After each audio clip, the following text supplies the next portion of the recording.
The 25th of August 2009 was a dark night for the Batman. Locked in an insane asylum overtaken by a psychopathic clown, forced to confront his deepest trauma by a doctor dressed as a scarecrow, learning that the hospital wing he funded was ground zero for corruption, abuse and a sickly superhuman serum, hunted through murky sewers by a human-crocodile hybrid, watching helplessly as innocent people die on his watch, unable to be everywhere, save everyone, all at once. But what can you do as Batman specifically? Well, one of the main goals of the game in general is to really feel like you are Batman. When Rocksteady brought Batman Arkham Asylum to E3 in 2009, they were fighting for their voices to be heard. Every single interview online is overtaken by noise, hoarse throats, and speedy interviewers off to see the next big thing. They were a small fish in a big pond, a barely known studio with a game coming out in the year of Assassin's Creed 2, Uncharted 2, and Modern Warfare 2.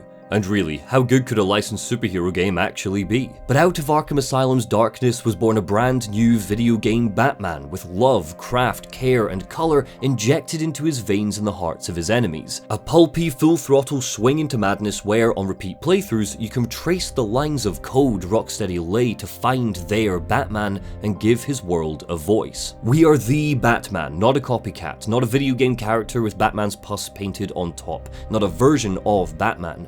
The Batman. For me, this is my Batman. You punch as Batman, skulk as Batman, kick as Batman, use his tools, experience his fears, see the world through his eyes. Detective vision comes with its flaws, sure, but we're still Batman, and you just need to look at the elusive depth of the free-flow combat system to note how we analyze some situations as Batman. We think like Batman, not quite like the Dark Knight or the Caped Crusader, not yet, despite this Bat being in action for a decade when the game opens. Those evolutions are saved for future games, but here, right at the beginning of the series in 2009, we are the Batman.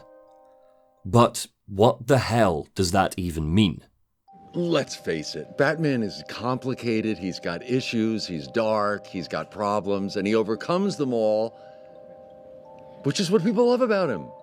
But he has no superpowers. The question of what makes Batman Batman has cropped up time and time again, and while I don't think there's a right or wrong answer, there's definitely versions of the character I think are boring, and versions of the character I think are interesting. Billionaire Batman that's always prepared for everything? Boring, surface level. A Batman always on the verge of cracking? Interesting, tense. Merciless Batman that kills? Boring, charmless. A Batman whose greatest superpower is his discipline? Interesting, inspiring. Often, I find myself going back to the answer provided by comics writer and fellow Scot Grant Morrison. When Kevin Smith asked him what it was about Batman that made them fall in love, this is what they said. It's a long quote, but it's so good, so stick with me. You can take it even deeper, they said. Look at Christ. Christ is God made flesh. Whether you believe it or not, it's a story, like Batman. Both make us feel something. They press a human button that's really important. With Christ, they took God and nailed him to wood. They took the most spiritual thing you can imagine, the highest, most abstract, beautiful thing, and they nailed it to wood. You can't be God without knowing what it feels like to be nailed to wood. You're not God until you know what it feels like to be a mouse caught in a trap and have your neck broken, because until then, your knowledge isn't complete. That's what's inspiring about Christ. No matter how bad you're hurting, no matter how bad the flesh is crushing you and destroying you, no matter how much you're losing it, Christ says, I am here with you. I am at the darkest. I'm hung here, coughing my lungs out with you. Batman is like that. It's the idea of, I can watch my parents shot dead in the street, and everything will go to chaos, and I will make meaning of it. I will use all of my resources to make it into something positive and good. I'm going to be a hero in this, and Batman will always speak to that.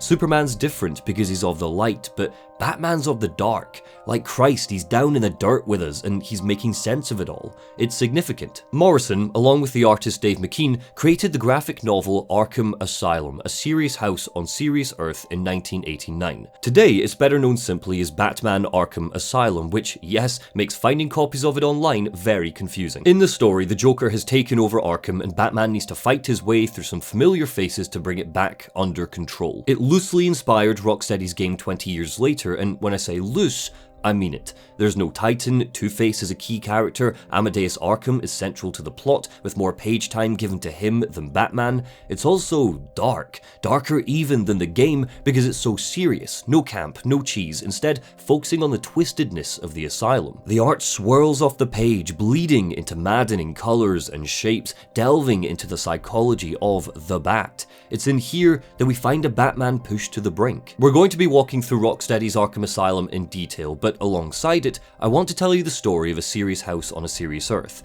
This is because while both exist independently of one another, I think it's really interesting to consider the nightmare that helped Rocksteady find their Batman. So, spoilers ahead. This is a commentary and critique of Batman Arkham Asylum.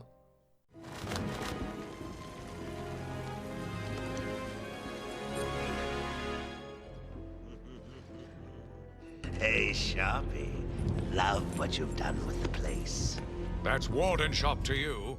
This video is going to act as a love letter to Arkham Asylum in a lot of ways, but nothing is a bigger love letter to Batman than this game, so I want to kick off by looking at its presentation. Looking back on the Arkham series as a whole package makes Arkham Asylum's opening even better. Batman's been in action for a few years, it's just another night. Joker had a rampage, took the mayor hostage, but he was recaptured pretty quickly, almost without a fight. Suspicious. We're picking up immediately with the series' main focus, Batman and the Joker. Even Arkham Origins, developed by WB Montreal, not Rocksteady, hyper-focuses on the relationship between the Bat and the Clown. But that's not the only thing Asylum prioritizes. Arkham Asylum doesn't just want you to feel like Batman, there you go, I said the thing, but it wants you to feel his inspirations, to appreciate his history. A serious house on serious Earth is the inspiration, sure, but it doesn't stop there. Batman's suit is a big-eared version of Jim Lee's design, best known for Batman Hush, with the grey colour and yellow utility belt giving him some vibrancy, reminding us of the game's keenness to bask in its comic book aesthetic. The cinematography of the cutscenes even gives you shots that might as well be ripped from Lee's pages.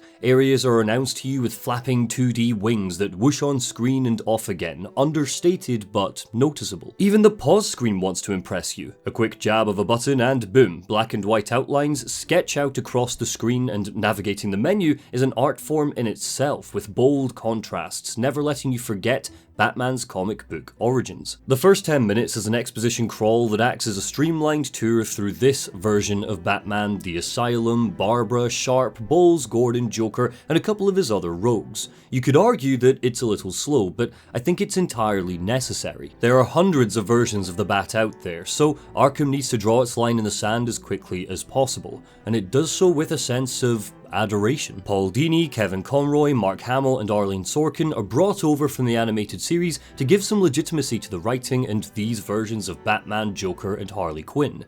But this Joker specifically is very different. There seems to be... Oh.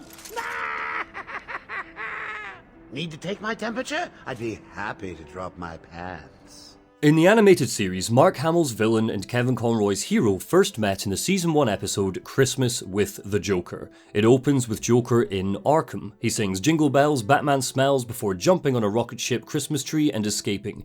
And yes, that is a real sentence that I wrote. Despite carrying a lot of the camp and fun factor over from the animated series, Arkham's Joker is far more disturbing. In this opening, he doesn't even do anything. He's strapped down, incapacitated, babbling and joking, but we're taught one of the most important things about his character here, how much he craves the attention he's getting. This is a dream come true for him. Look at all of these people here just for him. He should be honoured, but something about their behaviour implies a serious sense of danger. Warden Quincy Sharpe treats the Joker as a bomb waiting to go off. Dozens of guards level their guns on him despite the fact he's chained up. We hear that lethal force is authorized if he tries to make a break for it. A doctor checks his condition just to have the bejesus scared out of him. He's scanned for weapons by a cold, unfeeling machine, not frisked by one of the guards in case they get hurt. One of the guards, Frank Bowles, is so stressed he's openly drinking on the job. Is nobody gonna do anything about that? Oh, I forgot, Arkham's as corrupt as the Qatar World Cup. The lights go out for just a moment, showing us how rickety and old the asylum is.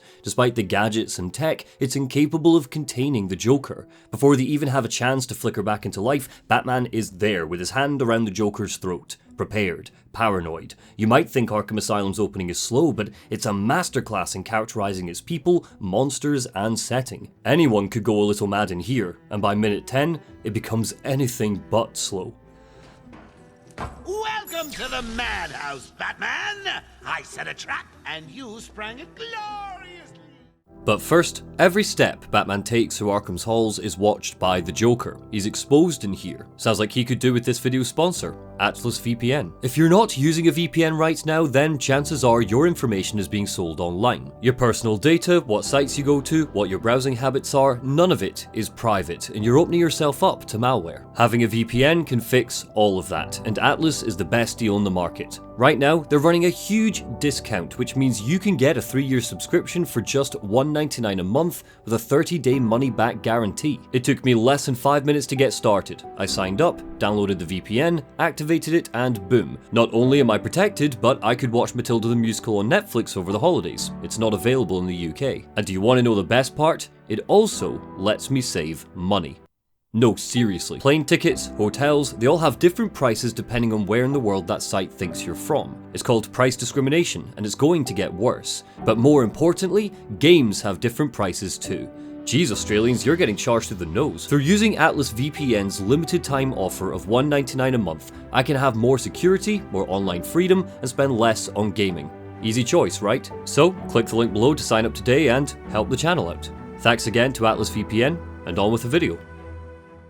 Batman's nightmare doesn't begin with his entry to Arkham. It begins here, with Joker's grand reveal. He set a trap and we sprang it gloriously. He set fire to Blackgate Prison to have his personal army of goons move to Arkham. He took the mayor hostage so Batman would come and get him. He blackmailed Frank Bowles into helping Harley Quinn take over the security system, and he's just getting started. Arkham Asylum gives us a Joker that's affecting because he's ripped straight out of Batman's amygdala. That's the part of the brain that processes fear. It doesn't matter, it was clumsy wordplay. In this game, the Joker is prepared. He's Machiavellian. He's not just kidnapped a family and planted some bombs, he's got a plan. A proper plan with layers and steps and backups. He's got plan Bs, Cs, right through to Z and beyond. This Joker is so dangerous because he's not just a wild card this time. He's thinking like Batman, and with his arms outstretched, Arkham Asylum explodes into one of gaming's strongest opening hours. Before the tutorial is over, we've watched the Joker win, taken down Victor Zsasz, met Harley Quinn, fought a Titan mini-boss, met Killer Croc, had a lift dropped on us,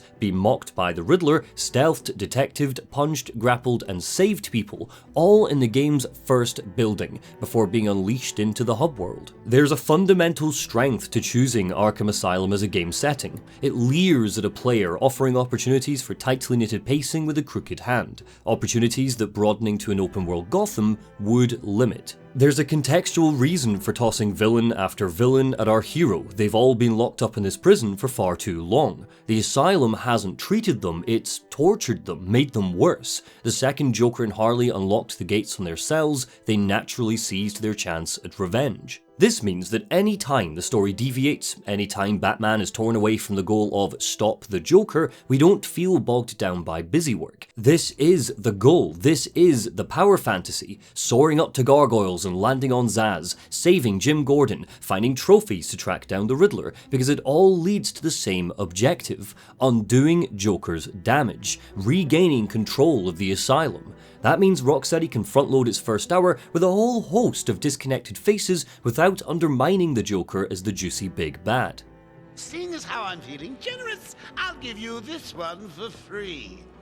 Knock me off, I dare you. End this. Pull the plug. Stop me once and for all. The game is a long sequence of princesses and other castles, but we barely notice because of how stuffed it is with charismatic, unhinged foes and scenarios. Batman comes face to face with Joker 5 times before the final confrontation, and each time the Joker gets away with a painted smile and wave. Here, mere moments after he takes control of the asylum, Joker stands on a shaky platform and dares, actually dares bats to knock him off, drop him to his doom, end it all. And even though it means a long, cold, maddening night in hell, Batman refuses, leading to Joker revealing another stage in his lengthy plan: Titan, a super serum that turns patients into monsters. This is where Rocksteady unequivocally tell us which parts of Batman's character they are most interested in. His no-killing rule, his discipline and restraint, and his unyielding belief that everyone can be saved, even the Joker. This is a belief that's played with across the whole series, making it feel purposeful and planned, even when split across two independent studios. In fact, there seems to be a concerted effort to reinforce Batman's status as a hero outside of just taking down the bad guys, Gotham Knights. The older I get, the more I find it something I look for in my superhero stories.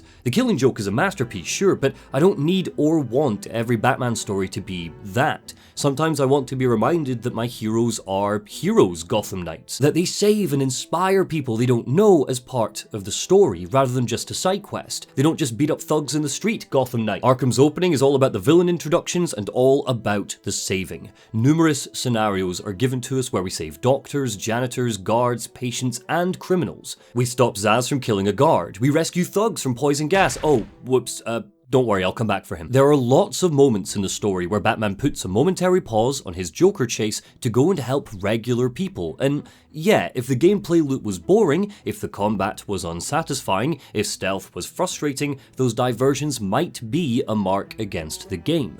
But we all know that's not the case. It's a testament to Rocksteady's confidence in those systems, to their wholehearted approach to reminding us we are the Batman, that we get to enjoy saving people, rather than see it as a task to be checked off a list. It's all part of the game's enthusiasm about being a living comic book. Hey, someone help Bat Baby up off the floor. That enthusiasm even carries over to failure. If we die, the supervillain of the hour steps into our game over screen not just mocking Batman, but mocking the player because of how it's framed. And they're so entertaining that sometimes I would let myself get killed just to see what Poison Ivy or Scarecrow had to say for themselves. Asylum relishes these villains. Rocksteady might have designed Arkham with the Batman fantasy in mind, but by the time the opening ends and the game opens up, it's hard not to feel like the bad guys are the reason the game exists in the first place. Paul Dini all but confirmed that this was a starting point during development. In a 2009 interview with The Guardian, he said, quote,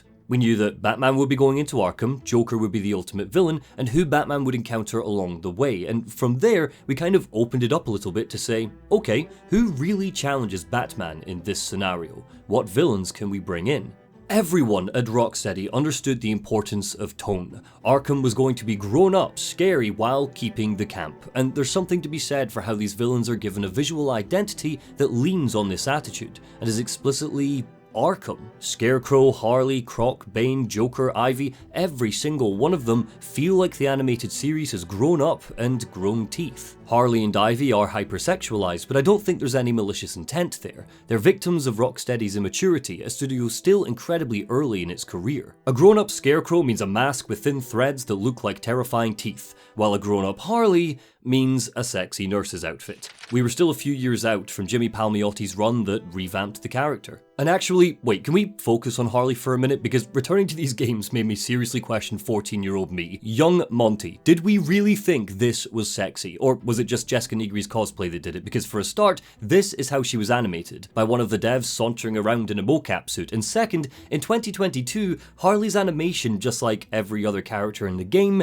is stiff. Incredibly stiff. Playing the remastered edition shows it off best, and regardless of the technical limitations of the Xbox 360, it turns out that this, beautifully, was kind of the point. To take the words right out of Xavier Coben, the lead animator's mouth, they were, quote, hand animated to capture an abstract feeling. They all look fantastic, but alongside that is a plasticky aesthetic that strengthens this focus on a living comic book. Harley's pigtails are rigid, they flop around like rubber strapped to her skull. Her mouth gapes and flaps with each word. Today, it might look a little dated, but the over-the-top tone and art style is so captivating that it adds to Arkham's vibe. It doesn't take away from it. B-Man, Mr. J doesn't want you following us just yet. Color bleeds through the island. There's a reason comics separate colorists and illustrators. An understanding of what shades, which hues bring a moment and a character to life is key to the reader experience. Arkham Asylum understands that tenfold. The colour palette changes depending on who's in control at particular moments. At the very beginning it's all greys and dark blues because Batman's in control, transitioning to waves of green and purple when Joker takes over, just to be saturated by a dizzying sea of greens and reds when Ivy is injected with Titan. Croc's sewers are a gurgling brown and green. Scarecrow's nightmare levels swirl with diseased beige, brown and yellow. The environments breathe with whichever character is in charge. That abstract feeling Zephyr Coben discussed earlier isn't just limited to the character animations, it's in every beat and hum of the experience. It's pulpy and hyper-exaggerated. This game, just like A Serious House on Serious Earth, usurps realism. It's not interested in giving us a realistic Batman that could exist in our world. Nolan's films have already done that. Instead, it wants to give us a surreal Batman that can only exist in the world Rocksteady have designed. Parts of the asylum are warped and unwieldy, some of it reduced to ruins and rubble. The landscape is uneven. There's a stack of graves outside that are so full that they make the ground seem bulbous and writhing. Assets like doors and desks seem big, far too big to seem natural, disproportionate to Batman's size. He is 6'2", how the hell is a little doctor nerd supposed to get up to that desk? Now I'm not going to argue that this was on purpose. It's probably because Batman is a big guy with a big cape, and if these objects were regular sized, the collision detection would break the game. But Arkham's atmosphere is so thick that suspending your disbelief isn't just easy, it's immediate. Sure, these doors are massive. Arkham's built on Gothic architecture, big doors were a part of that. Or maybe there's traces of Scarecrow's fear toxin in the Bat system, so everything looks a little bit off. Or maybe none of that matters because its effect is so impressive. It makes the asylum dwarf Batman, close in around him, squeeze him as the madness of the night reaches boiling point. And as we leave intensive treatment, stepping out into the cool night air of the grounds, we're met with the big bare arse of the moon swallowing up the sky, acting as a silhouette and a mission statement. This is a game that will let us find our Batman. The pages of A Serious House on Serious Earth dissolve into madness almost immediately. The year is 1901. An 11-year-old Amadeus Arkham climbs the stairs of his mansion, bringing dinner to his mother. She's bedridden, suffering since the death of her husband, a frail shadow of who she once was. "Mother?" he calls out. "It's me, I've brought you something to eat." "I've eaten," Elizabeth Arkham mumbles.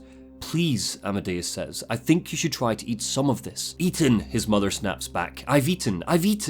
Black, squirming beetles push out from between her teeth. Their legs snap and their wings fray as they fall from her mouth. Years later, Amadeus thinks about the beetle, how it's a symbol of rebirth, how somehow, some way, his mother thought that eating beetles would protect her from something. But even then, he understood the significance of this moment. He thinks how his mother had been born again, reborn into that other world, the dark world, the mad world. We flash ahead to present-day Gotham. It's April 1st. Jim Gordon stands on the rooftop of the Gotham City Police Department. The bat signal penetrates the night sky. He's waiting for the Batman. "Sorry I'm late," Batman states. In the rain and the gloom, he's a formless, shifting shadow. "There's been a riot at Arkham Asylum," Jim says. "The inmates seized control of the building. We don't know how it happened, but they're holding the staff hostage. They're demanding to see you, to talk to you personally." A phone rings. Jim warns Batman that it's the Joker. "Joker, what do you want?" "Oh, I think you can guess." The Joker's voice cackles out of the speaker. "We want you in the madhouse with us where you belong." "And what if I say no?" Batman asks. "Well, we have so many friends here, sweetheart. Say hello to Pearl." A woman's voice, sobs over the line. "Such a crybaby, isn't she? Pearl is 19 years old. She wants to be an artist. She just drew me a beautiful house. She drew it with this pencil." There's a rattling and a scratching over the line. "This pencil that I've just sharpened. Open your eyes wide, Pearl. Oh, they're so beautiful, so blue, so..." The only thing louder than Pearl's screams are Batman's. "You have half an hour. Oh, and bring a white stick." There's a click. The Joker is gone, leaving behind the rush of the rain on Batman's cowl. "I'm going in there," Batman says, but Jim can sense the hesitancy in his voice. "I understand that you're afraid," Jim says. "Arkham does have a reputation." "Afraid?" Batman thinks on it. "Batman's not afraid of anything. It's me. I'm afraid. I'm afraid that the Joker might be right about me. I'm afraid that when I walk into Arkham, it'll be just like coming home." 1920. Amadeus Arkham is returning to his family home after his mother's funeral. He writes in his journals how she slashed her own throat with a pearl-handled razor. He thinks how it was for the best. He opens the doors to the mansion he has inherited and starts to make his plans. He vows to help people, to treat the people who suffer as his mother once did. That night, he dreams of beating wings. He starts by working at the State Psychiatric Hospital in Metropolis. He meets with Martin Mad Dog Hawkins. He listens as Hawkins tells him about his crimes, about how he mutilates his victims, about the childhood abuse he suffered at the hands of his father. "It was the Virgin Mary's idea," Hawkins tells him. "It was the only way to stop them from spreading their disease." "And why do you cut your arms with a razor?" Arkham asks. "Just to feel," Hawkins says. "Just to feel something." Arkham wonders how many more people are like Hawkins, men whose only real crime is mental illness, trapped in a penal system with no hope of treatment. He resolves to move back to Gotham with his family and to transform his mansion into an asylum.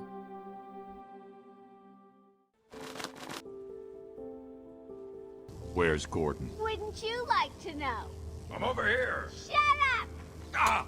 Jim Gordon has been captured by Harley Quinn. Our mustachioed damsel in distress is waiting in the medical facility for someone bat-shaped to come and rescue him. But Harley's locked off the main entrance, so we need to go the long way round, which means there's plenty of time to talk about the game's approach to collectibles. Riddle me this: who has 2 thumbs and has had his morning coffee? Yes, it is I, Edward Nigma, the Riddler, and more importantly, your intellectual superior. That's right, this dickhead, the Riddler, Edward Nigma, E-Dog, Arkham Asylum's most ingenious characterization, and definitely its least bad villain. Seriously, aside from breaking out of prison, Nigma doesn't actually commit any crimes, at least not in this game. Yet he's perfectly grating. We never see him, we only get his voice, transmitted from an undisclosed location, but he spent the past few years preparing for a night like this. A night where the Batman is stuck in the asylum with nothing better to do than crack a few optional riddles. Arkham blends a collectathon with the Riddler's neurosis and obsessive compulsion to be the smartest guy in the room. Each trophy collected or puzzle solved leads us one step closer to the Riddler's real location, eventually resulting in an off-screen arrest. There's no boss fight with the Riddler or final confrontation. If I'm being cynical, he's scene dressing for a treasure hunt. But if that's the case, he's really good scene dressing. There are 5 types of collectibles in the game: riddles to solve, trophies to find, interview tapes to listen to, Joker teeth to destroy, and Chronicles of Arkham. I think we can all agree that 3 of these collectibles are fantastic: the riddles, the tapes, and the Chronicles. The other 2, the trophies and the Joker teeth, are a grind. But why is that? Let's discuss your obsession with Batman. Hardly an obsession, Miss Young. I simply feel an obligation to expose him. You know who he is? More important, I know what he is. I think it comes down to intrinsic versus extrinsic motivation. Intrinsic motivation is where a player wants to do something because of the inherent satisfaction of doing that thing. It's fun in and of itself. Because of a variety of reasons that we will look at later, punching as Batman feels great, so the player is intrinsically motivated to seek out fights and punch bad guys. Extrinsic motivation is where a player wants to do something because of the reward they'll get at the end of it. That could be experience points, loot, money, more story, whatever. When we talk about Arkham's collectibles, there's one overarching extrinsic motivator that ties them all together: beating the Riddler. The goal of defeating him is more valuable and more rewarding than the act of collecting itself. The interview tapes give us incredibly entertaining insight to the game's cast of big bads, filling us in on their history, like getting to hear Harley Quinn fall in love with the Joker, or Killer Croc eating Catch's hand. That's the extrinsic motivator. We want to find them so we can hear more, but the act of searching for these tapes isn't satisfying in itself, because usually they're just sitting on a desk or a bench, illuminated by detective vision. The Chronicles of Arkham are a bit more of a challenge, but similar in their outcome. With just a couple of exceptions, they're all found either on the main path, behind walls, or through vents. The fun factor comes from the detailed voiceover that we get, from the captivating story that it tells, but the physical act of hunting for them isn't interesting because of the lack of variety. Once you've knocked down one wall, you've knocked down them all, meaning these are mini-puzzles with a solution you already know. The reward is extrinsic, not intrinsic. Joker teeth are infuriating. Tiny chattering gums clap along the ground. Each area in the game has up to 20 of them, the majority of which are just strewn in corridors we'll walk through on the way to the next objective. And those that aren't are tucked away in corners you'll easily miss, forcing you to do a full sweep of levels you've already conquered in the endgame. When we see them, there's barely any time to think before we toss a batarang and destroy them. No challenge, nothing cool to see, no player creativity, no intrinsic or extrinsic reward outside of XP. And then there's the Riddler trophies themselves. Out of 240 collectibles, these make up 101 of them. Less than 50%, but damn does it feel like more. The Riddler hardly brought his A-game to these because there's no puzzles here, nothing to figure out. They're less of a treasure hunt and more of a scavenger hunt, because there's no satisfaction to collecting one aside from the little goblin part of our brain that likes to see the percentage go up. There's simply nothing memorable here. Don't believe me? Well, riddle me this. You stand in a room and activate detective vision. A vent in the corner of the room lights up. You crawl into it and find a green trophy in the shape of a question mark. Are you A, in the medical facility, B, in the penitentiary, C, in the botanical gardens? Too slow, the answer is D, all three, the caves, intensive treatment, and every single section of the island. This is the most common way you will find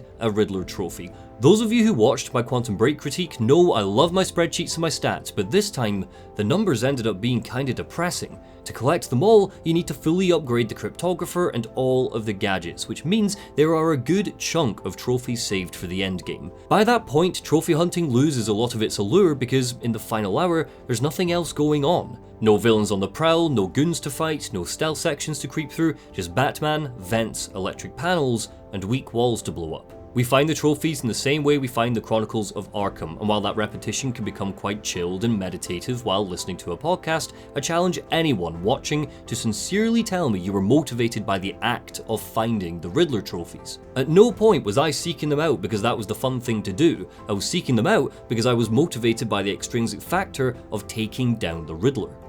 I'm losing patience. You're cheating. You must be.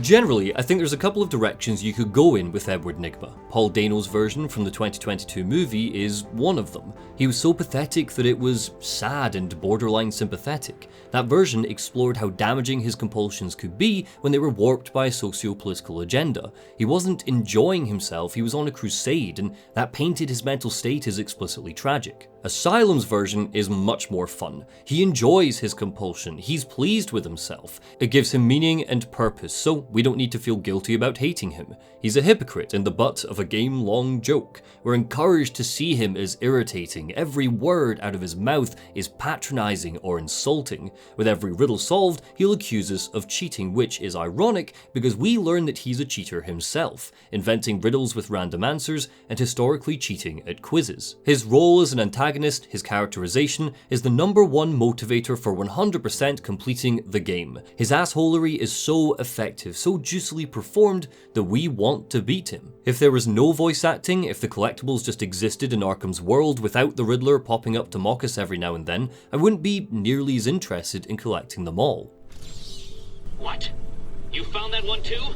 Preposterous. There is one collectible that flies in the face of all of that, isn't there? The most important set of challenges in the Riddler's arsenal, the riddles themselves. They're the only collectible that gives us an extrinsic and intrinsic reward. They're interesting to complete, and what we get for doing so is often very, very cool. When entering a room, a riddle will flash up on screen in green writing. When Nygma makes his presence known, he tells us not to, quote, cut yourself on this sharply dressed portrait. Ha ha ha, love a good pun. What this means is we need to wander over to a portrait of Warden Sharpe and scan it. Boom, riddle complete. A simple little tutorial to make us think critically, force us to use our surroundings and the world building to put the pieces together. For the rest of the game, the riddles will vary in difficulty, but because we can't rely on detective vision to give us the answer, we need to think like Batman. We need to be the world's greatest detective, we need to observe, we need to interpret, and that experience is satisfying in its own right. But the best part is we need to explore the asylum's detail, to look for the little stories, the Easter eggs, the hints at a grander, more fleshed out world waiting in Gotham City. Firefly, Two-Face, Penguin, Catwoman, and many, many more beloved characters come up as answers to the riddles. We get to see Killer Croc's cage, where he enjoyed a daily lunch. We find where Scarecrow stored his fear toxin, preparing an elaborate scheme to conquer Gotham. They're just a cheeky excuse for Rocksteady to guide us to Easter eggs, and for a chunk of them, we are rewarded with character biographies and gorgeous, hand-drawn art of friends and foes. Rocksteady's way of showing us how they interpret characters that didn't make it into the game. The riddles are fun to crack, and we get cool rewards. They're intrinsic and extrinsic. That's why we remember them so fondly. Well, okay, that's half true, because not every riddle leads to an Easter egg or something cool to see. A handful of them lead us to perspective puzzles. Using detective mode, we need to find question marks painted on the walls and floors, lining up a dot with a curved line when the damn thing works. Come on, Edward, that is totally lined up. These work because they're used so sparingly. Barely 10% of the riddles come in this form, so they're a nice change of pace and a neat challenge. There's a similar mindset to the Easter egg riddles. They require us to think, be observant, and angling Batman into position with various gadgets working around the level design is the closest thing to a mechanical puzzle Asylum ever gives us. That's still only half of the story, but Batman's made it inside the medical facility by now, so we better catch up with him. What's going on? They were talking like they were in control. Is it true the Joker escaped? Unfortunately, yes. But not for long. Bat saves Aaron Cash, the hook-handed head of Arkham Security, and Penelope Young, chief psychiatrist at the Asylum and the head of Project Titan. Titan was originally conceived as a serum to cure criminal insanity. Driven by her desire to fix the Joker once and for all, Young accepted an anonymous donation from a Mr. Jack White, the Joker in disguise, funding her research because he has his own plans for Titan. Our hunt for more information starts in the basement of the medical facility, the place where Titan was conceived. There's another extrinsic reward connected to the Riddler's collectibles. Experience points. All the Joker teeth we destroy, all the trophies we find, it all adds up to give Batman a little booster, meaning he gets stronger through exploration, not just through kicking ass. Asylum's upgrade system is nice and simple, harking back to them good old video game days when there was no gear, no goot, garbage loot, just unlockable, useful abilities. It's a quality rather than quantity approach. Gotham Knights. XP adds up to give us a skill point. Each skill point unlocks one upgrade. They're not all created equal. When faced with an extra Batarang or a new stealth takedown, I think we'd all pick the takedown, but endgame Batman definitely feels stronger, more flexible, more agile than early game Batman. Upgrades give us more options, and while later games in the series will make this evolution more visceral and detectable, there is a growth. The throw, the free flow takedown, the remote Batarang, the proximity detector for explosive gel, none of this is gifted to us by the main story. We need to earn it and unlock it, and because we earn experience points through fighting against the Riddler, there's a connection between besting him and being the best Bat possible. And speaking of the best, let's look at combat. A ring of salt has been drawn around Arkham Asylum to keep out evil spirits. Batman brushes his fingers through it, breaking the circle, and hears a voice cut through the darkness. "Why don't you sprinkle some of that on me, honey? Ain't I just good enough to eat?" Batman states that he's here. He did as the Joker asked. "Release the hostages." You heard him, folks. Hit the trail. Guards, doctors, janitors, they file out of the grounds. The Joker grabs a woman at the back of the line. "Bye, Pearl. Let's do it again sometime." "Pearl?" Batman looks at her. "But her eyes, they're fine." April Fools. Batman stares. Rage. Just rage. "Oh, loosen up, tight ass." Joker reaches down, groping Batman, but Batman spins around. "Take your filthy hands off me." "What's the matter? Have I touched a nerve? How is the boy wonder anyway? Has he started shaving yet?" The Joker steps forward and places his hands on the door to the asylum. "April Sweet is coming in," he sings, pushing into the welcome area. "Let the feast of fools begin." A miasma of shapes, lines, bodies, faces meet Batman's gaze. A party is in full swing. We are outside of logic, outside of reason, outside of space and time and structure. What are the inmates eating? What are they touching? There are no recognizable voices or faces on the page, just a concert of textures. Dr. Cavendish, the asylum's warden, steps forward. "Joker," he barks, "I've had enough of this madness. but the Joker looms over him like a spectre, so much larger, a white void in makeup. Enough, madness? Enough? And how do you measure madness? He grabs Cavendish's face. Kiss me, Charlie. Ravage me, but no tongues, you hear? Not at our first date. I'm warning you, Cavendish shouts, but the Joker cuts right in. You're in no position to issue warnings, Charlie, not with your guilty secret. You told me you released all of the hostages, Batman growls. Well, we insisted on staying, Batman. A woman appears to his right, lighting up. I'm Ruth Adams, a psychotherapist here. And this is Doc Cavendish, Joker laughs, our current administrator and a man who just loves to administer currents to ECT patients. I have a duty to the state, Cavendish rumbles. Well, while we're discussing duty, it looks like someone's just done theirs on the floor. Joker pulls aside a table to reveal Two-Face. Harvey Two-Face. He's naked, ragged, clumsily shuffling a deck of cards. A puddle of urine flows from underneath him. I'm sorry, Two-Face mutters. I couldn't help it. It takes so long to decide. So many options. I'm really, really sorry. What have you done to him? Batman asks. This lumbering shadow staring at Two-Face with pity. Done? Ruth Adams frowns. He's being cured. She goes on to explain that they're trying to tackle Two-Face's obsession with duality. Once he relied on his coin, seeing the world as binary, flipping it for every big decision, but they took that away. Instead, they gave him dice and cards. But, Batman says, right now he can't even make a simple decision like going to the bathroom without consulting his cards. It seems like you've effectively destroyed the man's personality, Doctor. Two-Face pulls the tower card from his deck, an omen of danger ahead. You must admit, Batman says, it's hard to imagine this place being conducive to anyone's mental health, and your techniques don't seem to have had much of an effect on the Joker. Dr. Adams takes a deep draw of her cigarette. The Joker is beyond treatment. In fact, we're not even sure he can properly be defined as insane. She goes on to say that the Arkham staff are beginning to believe that the Joker might harbour some kind of super sanity. A brilliant new modification in human perception. He has no control over sensory information he receives from the outside world, and he can only cope with the chaos he perceives by going with the flow.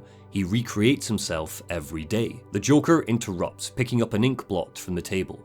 What do you see, Batman? Batman stares at the ink blot. He sees a bat. Nothing, he hushes. I don't see anything. Stop wasting time. The silhouette of a black mask appears out of the shadows. Take off his mask. I want to see his real face. The Joker snaps back that he shouldn't be so predictable. That is his real face, and besides, he wants to go much deeper than that tonight. I want him to know what it's like to have sticky fingers pick through the dirty corners of his mind. So, let's start with some word association, He prods Dr. Adams. She hesitates, but Batman reassures her. Go ahead, Doctor. I'm not afraid. It's just words. That's the spirit, Joker cackles. I like a man who can take the pressure.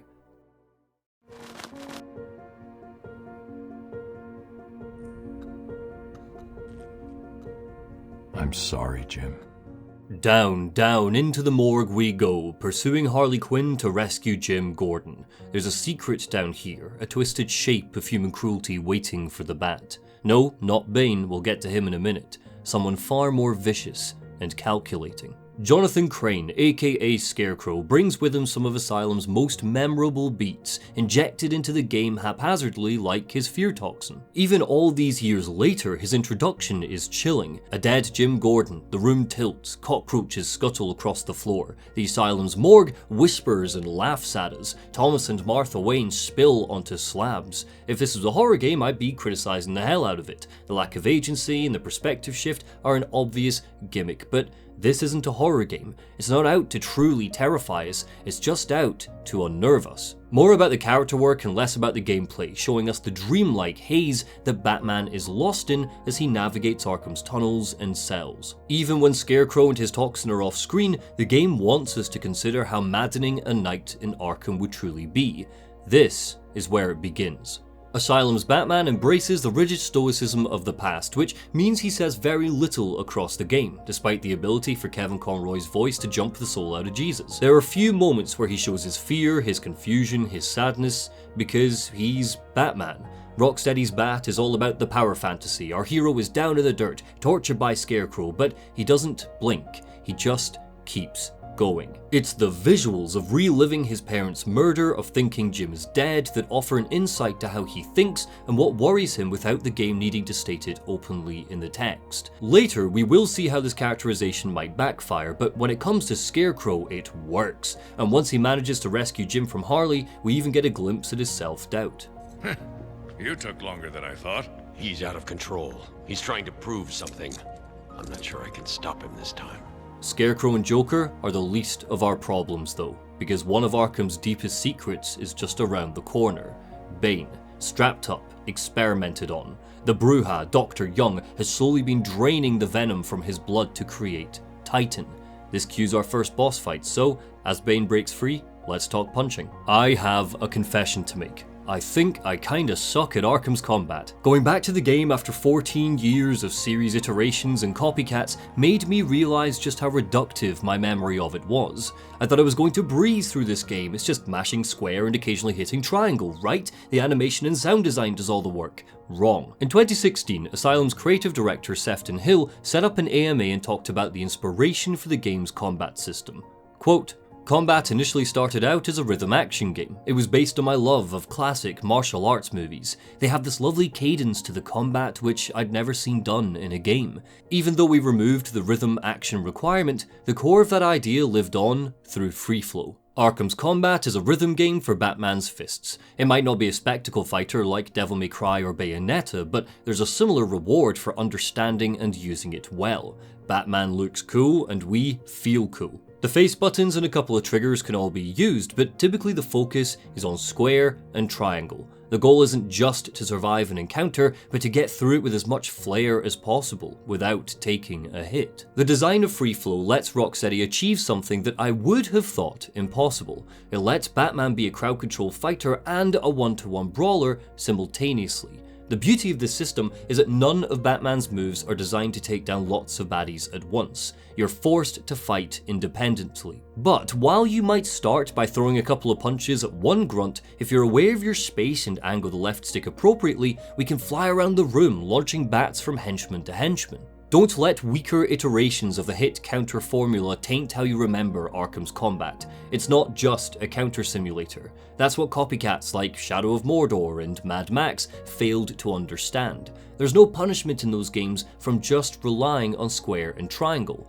In Arkham, there is. You lose your momentum, and you miss out on the fun factor. Mashing square and occasionally triangle is a recipe for success. There's nothing wrong with that strategy, it's very accessible, but what it does is give you an inferior Batman to the cool, swishing, catapulting version that skilled players can create. Batman's discipline, his focus on holding back, is a factor during gameplay, and I think that's brilliant. He's always just an inch away from losing control. What makes him interesting is when he doesn't, and to achieve a free flow combo, we need to embrace that. A skilled Batman is deliberate, no slamming your thumb into square or else you'll swing it in empty space and it will kill your momentum and cancel free flow. Instead, you need to remain calm under pressure, calculate where enemies are and tell him which direction to go.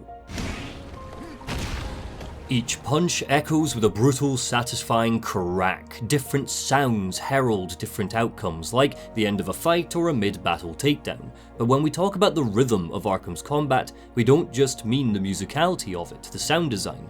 We mean the movement, and the framing of that movement too. If Batman just looked like a pinball the entire time, it would become exhausting to keep up with, and he'd lose that sense of deliberateness. So, to make sure we're tuned into the ebb and flow of battle, the game employs animations that have variations in length and occasional slow motion that lets us scan the room for where to go next. What grunt looks ripe for kicking? Counters only finish off an enemy if their invisible health bar is extremely low or if they're the last guy in the room. Otherwise, they do no damage at all. I sat and just countered for about 15 minutes, and despite Bat spraining elbows and slapping Joker's men around, none of them went down, which means you do need to think aggressively. Batman's the Predator after all, he needs to be in control of a fight. At the risk of getting too granular, it's important to note that enemies won't try to hit us if we're in the middle of a counter animation. This means that, just like the moments of slow motion, it's a chance to catch our breath. It means we won't get frustrated if one of these baldy bastards interrupt our cool moves. In another game, I might criticize this for being too easy, too staged, but context is everything. We are the Batman. We're breaking legs and arms. These criminals are scared of us. They sound scared, so you can easily read them as being hesitant. There are moves that can be interrupted. 3 in fact. The ground takedown is long, coming in at about 3 seconds, so there's plenty of time for a grunt to march over and give Bats a shove. This means we're disincentivized from focusing on just one enemy. If we do, we'll likely take a hit when we try to finish them off. Batman's gadgets, the Batarangs and Grapple, also lock us into an animation, and this is a part of combat I like a lot less. Neither of them are that cool or that useful. Batarangs momentarily stun henchmen, but they freeze bats in place, and it's a minimal reward for the risk of getting punched. In fact, gadgets simply aren't an effective part of Batman's arsenal in combat, not like they will be in future games.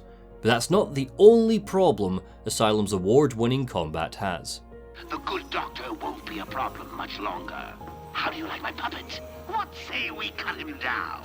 We release Bane from captivity. He's able to access his venom again. His muscles bulge and creak under their own weight, and he tosses Batman into the next room. As a boss, Bane is serviceable. We can only do minimal damage, so the goal is to wait for him to charge, toss a Batarang, and leap out of the way. On his own, he's fine, but Asylum commits my biggest boss fight sin again and again, tossing cannon fodder at us to make up for lackluster bosses. We approach this fight the same way we'll approach the Titans for the rest of the game, so with that in mind, let's talk enemy variety. Titans are introduced more commonly the further into the Asylum we descend, often surrounded by thugs. Unfortunately, these big boys don't work with a crowd because you can't counter them, which means their greatest crime is they break up free flow. You're busy leaping about enemies and then a big random swipe will happen that you have no way to prevent, so you spend a lot of time keeping away from them, rather than leaping into the thick of it. Riding them around the arena as they laboriously flail, weeding out regular goons, is fun the first time, but dull the sixth. It's slower, with less animation variety and less sense of skill and momentum, so using these guys flies in the face of everything that makes fighting so fun. Aside from the Titans, we've got regular grunts, knife guys, stun baton guys, gun guys, snipers, lunatics, and Ivy's plants.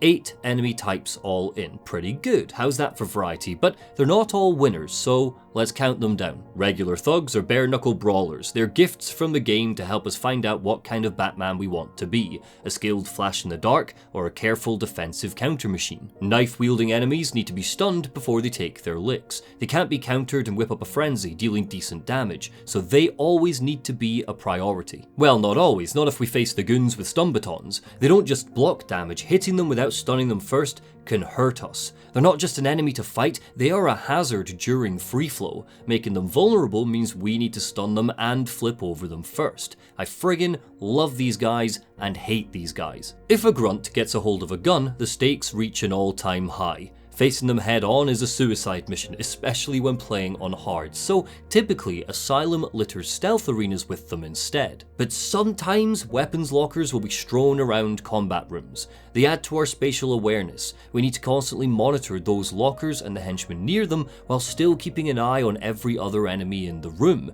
The only problem with them is they're not used enough during encounters. Lunatics are a pain in the ass. They leap on our back for a long time, forcing us to mash X to throw them off, and they won't be knocked out unless you go in for a takedown. What's surprising is the story never tosses them in alongside Blackgate prisoners. Instead, that scenario is tossed into the challenge maps. As much as they get on my nerves, they're relegated to the penitentiary and roaming the grounds. By the last couple of hours, they're part of the furniture. Calling Ivy's plants an enemy type is generous, I will admit. They're dotted around outside, spewing slow, floating orbs of stuff that hones in on Batman while we race to the next part of the Asylum. They go down with just one hit and have a long wind up before attacking, so getting rid of them is pretty easy. Snipers also just live in Asylum's grounds, coming out at particular scripted moments and hunkering down in watchtowers. They are deadly, but less combat and more stealth and maneuverability. Part of the world to get around rather than foes you must take down, which adds some much needed variety to the telegraphed arenas elsewhere. Jim, get back to the mainland. It's too dangerous here. I don't like leaving you here. Radio claims he's planted bombs all over Gotham. Gotham will panic. You're needed there. We're ready to go now, sir.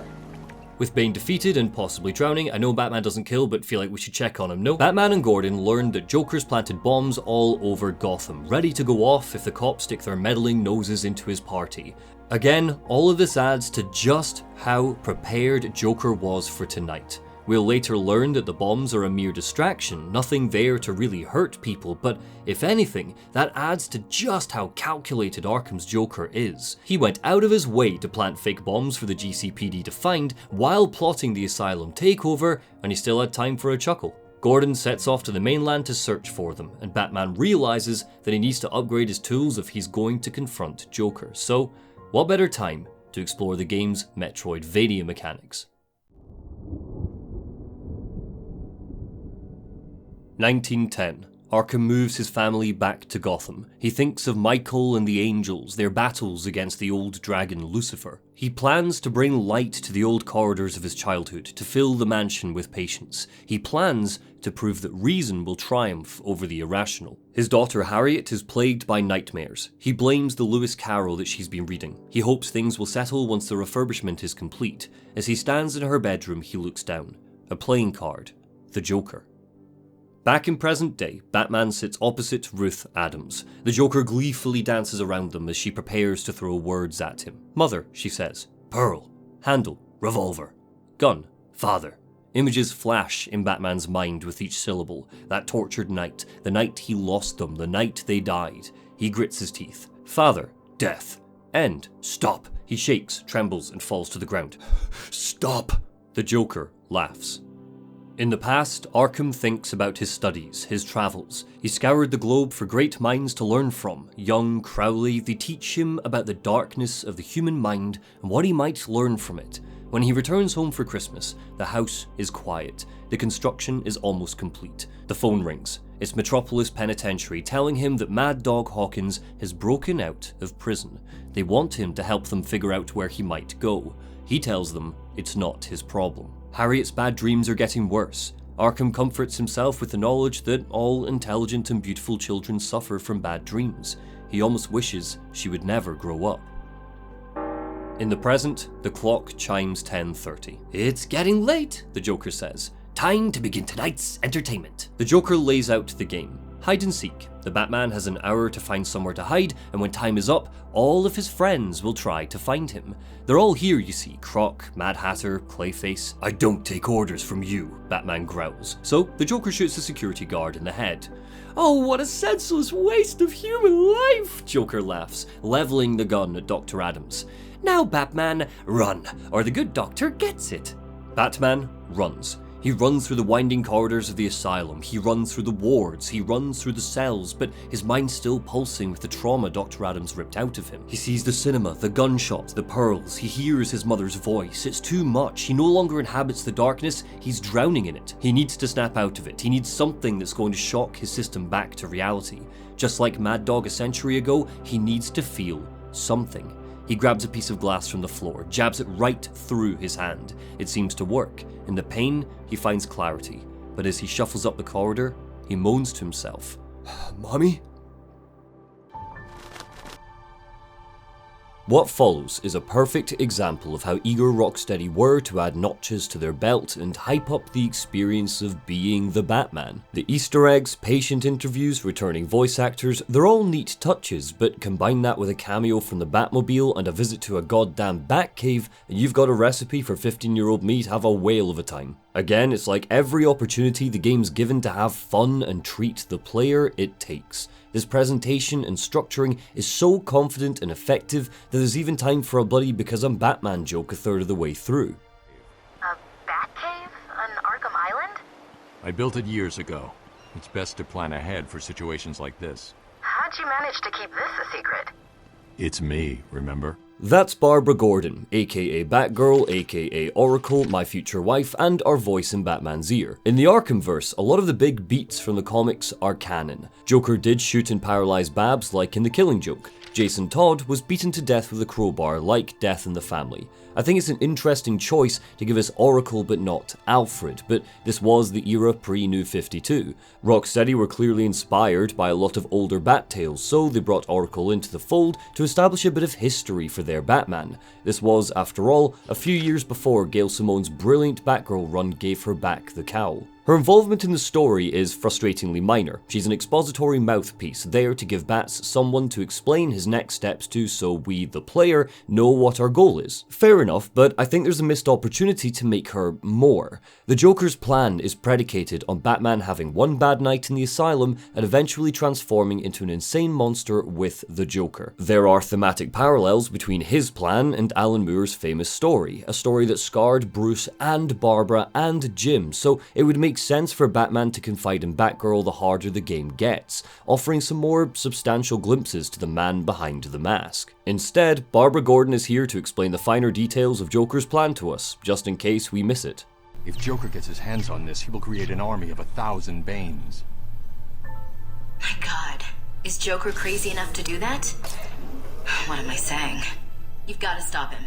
It hardly ruins the game, but going back to it all these years later with my I Heart Barbara t-shirt on, I wish Rocksteady gave just a little more love to her dialogue so we can get a better sense of her relationship to Batman. Is it collegiate, sisterly, or like the abomination we got in the Killing Joke movie? So anyway, yes, Bats has created a secondary Batcave on Arkham Island, prepared for a situation just like this. It's a minor diversion, but one that gives us a little FaceTime with the Bat computer and gifts us with a new and improved grapnel. We learn all about Dr. Young's experiments. Her new chemical Titan is derived from Bane's venom, but she's transformed it into something completely different. Joker wants to steal her formula to create an army of insane Banes under his control. If we want to stop him, we've got to find her and her formula first. Luckily, we know exactly where she is. She told us. Arkham Mansion, but whoops, Joker's locked it down and we can't get in through the front entrance unless we want to kiss a henchman's ass. Batman doesn't want to do that, so we've got to find another way in, through the roof. So, I've got another question for you while Batman wrestles with this vent. Is Arkham Asylum a Metroidvania? And if it is it a good one? Pausing for dramatic effect while you type out your comment and like the video. Okay, so I think Asylum is a Metroidvania, but I don't think it's a great one like this 2021 article on The Gamer claims. In it, Eric Switzer wrote, "Playing Asylum now, I have even more respect for its brilliant level design than I did as a kid. It's rare for a 3D Metroidvania to find critical success. It's rare for a 3D Metroidvania to exist at all, and Arkham Asylum is still a shining example of how to take upgrade-driven, exploration-focused, Metroidvania-style gameplay and apply it to a 3D action game. It might even be the last game to ever do it this well." It's a pretty common take, but I want to interrogate it a little bit. I've discussed Metroidvania mechanics on this channel before, but there's a good chance this is your first video of mine, and I want us all to be on the same page, so I have a measuring stick that I use to figure out if a game has decent Metroidvania mechanics. It's not a hard and fast rule, but I'm yet to find a game it doesn't work for. A good Metroidvania gives the player a skill or upgrade that does two things. The first is it builds a better hero. For example, in Jedi Fallen Order, Cal earns the push ability. He can now push stormtroopers off of ledges, or he can force a guard break. This makes him better, stronger. The second is that it opens up the world. Cal can also use push to drop bridges that lead to new areas. Opening up the world needs to feel substantial. For example, if Batman uses explosive gel to knock down a wall with a Riddler trophy behind it, I wouldn't say that opens up the world. It just opens up this wall. There's nothing wrong with it, it's great, woohoo, we're a step closer to punching Riddler in the face, but it doesn't broaden the asylum. However, if Batman uses the explosive gel to progress further into the asylum, then that opens up the world.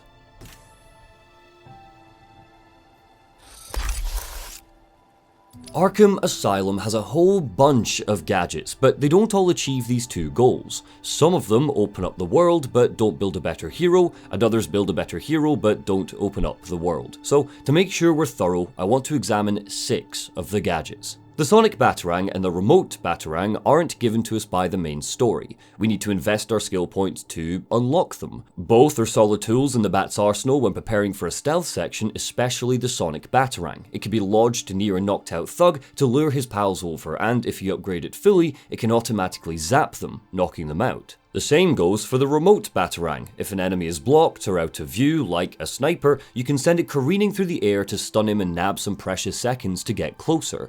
Both build a better Batman. They provide relatively useful options to overcome various obstacles the game tosses our way, but what they do not do is open up the world. On the flip side, there's the line launcher and the cryptographer. The launcher opens up the world because it lets us pass over long gaps. It unlocks the second half of the botanical gardens. The cryptographer unlocks various pathways through the main asylum, deactivating security gates. Neither are useful in combat or stealth, at least where they're paced in the story. You could say that the line launcher could let Batman cross an arena quickly, but it'll end with him slamming into a wall rather than gracefully transitioning to a gargoyle or vantage point. With the cryptographer, Batman effectively might as well be given a red keycard to let him get past the security gates, and all you would lose is the wee minigame when you wangle the lines about. These open up the world, but they do not build a better hero. You could argue that they lead to the means of building a better hero because they both unlock Riddler trophies, and those Riddler trophies give us XP, and honestly, that is fair enough. But then we're back to the same problem with those trophies. There's no intrinsic reward when we collect them, because the solutions are always far too simple. Hack a console, shoot the line launcher at a wall. The first new gadget we get, the explosive gel, ticks both boxes. Not only does it unlock locations like the Batcave, but it's also a key tool during the stealth sections, and for good measure, it's necessary for finding collectibles. Yeah, big bad Batman. Come on, tough guy. Come and get us. Oh, look at him. Stuck out there. Ain't you got a cat to rescue from a tree or something? And this baby, the Batclaw, is the most impactful gadget in the game. It does everything. Need a box moved? Sorted. Need to pull an enemy over a railing so he bumps his head? No problem. Want to grapple an enemy during combat? It's a little clumsy, but hey, it can do it. Is that weak wall too high up? Psh, easy. Need to pull down a high vent? It's got you. The Batclaw doesn't just open up the world and build a better Batman, it comes with a later upgrade that does it bigger and better in the second half of the game. If every gadget was treated like this, Arkham Asylum could be one of the greatest Metroidvanias ever made, but despite the many ways that it kicks ass as a game, I think it struggles with its Metroidvania mechanics. We often praise Asylum for bringing some incredible 3D Metroidvania design to the table, but I think what we're really praising when we say that is its level design, which we will get to. Arkham's Metroidvania stuff lives and dies on how its gadgets heavily rely on the Riddler and his collectibles to feel as important as they do. If you were to play through it and ignore every single Riddler collectible, you would barely use a third of them, and I think that's a damn shame. But what the gadgets do let us do is let us pull this vent off so I can kick that henchman's ass. I am vengeance, bitch! The Joker waits with some of Batman's famous villains. I say we go after him now, barks Black Mask, but the Joker reminds him that they promised the Batman an hour, he's only been gone 10 minutes. Professor Milo paces. This is ridiculous, he grunts. What do you think, Dent? Two-Face just looks out of the window, transfixed. The moon is so beautiful, he says. It's a silver dollar flipped by God and it landed scarred side up. See? Mad Hatter scratches his head. Joker, we're bored. Oh, alright then, Joker sneers. Let's just pretend it's been an hour. April 1st, 1921. Amadeus Arkham returns home one night to find madness waiting for him. Mad Dog Hawkins broke in while he was away at work. He sees his wife's body first. Mad Dog was here, is carved into her stomach. She's in pieces, strewn around the room. Harriet's head is missing. He scans the room, looks at the doll's house. And the doll's house looks back. Calmly, placidly, he puts on his mother's wedding dress. It all seems perfectly rational. He kneels in the nursery abattoir and vomits. Amadeus Arkham worries that he might be ill. Clayface drips around the ward, naked. He slicks a long line up the wall, pieces of him drizzling off and bleeding into the concrete. My skin is sick, Batman, he says. It's rotten and seeping. Batman reels back. I just want to share my disease. He reaches out, tries to touch the Bat's face. Batman panics. He lashes out with a swift kick to the shin, and Clayface's leg shatters. He collapses to the floor, still melting. The Batman keeps running. Next is Dr. Destiny. He squeaks into view, confined to his wheelchair. Clayface would normally push him around, but now he's screaming a couple of rooms away. Clayface, Destiny whispers, entering a large room covered in mannequins. Fine, don't answer me then, you dirty, rotting bastard. I don't need you. I can easily find someone else to push me. He does. To get past him, Batman kicks out with a firm boot. The wheelchair spasms, and Destiny flies forwards down the stairs, collapsing in a heap. The Batman keeps running. Next is Scarecrow, dragging his pitchfork. Tiny sparks shoot up from the ground. He looks like a stick figure awkwardly posed. Batman halts and stares. Scarecrow stares back, as if frozen by his gaze. The Batman keeps running. He no longer belongs to the dark, so he fumbles for a light switch, and as a tiny bulb bursts into life illuminating the gloom, he traces his fingers over the walls and floor of a cell. Who did this cell belong to? The ramblings of a madman? A journal? Amadeus Arkham's journal. My God, he whispers.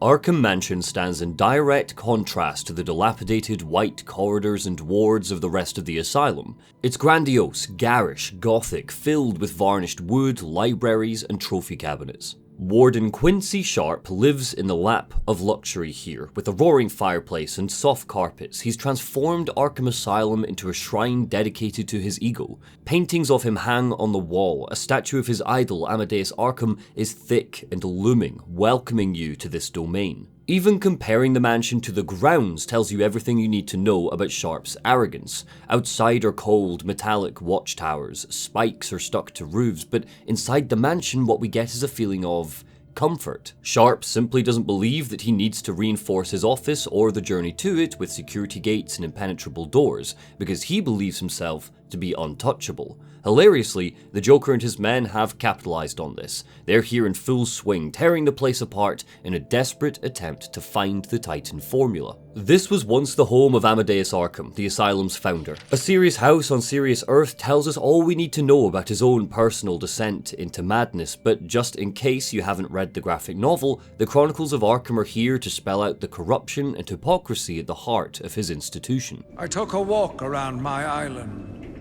I passed by the penitentiary and felt nauseous at the thought of the filth it contained. I looked out over the Gotham Bay, and in the distance I saw lights.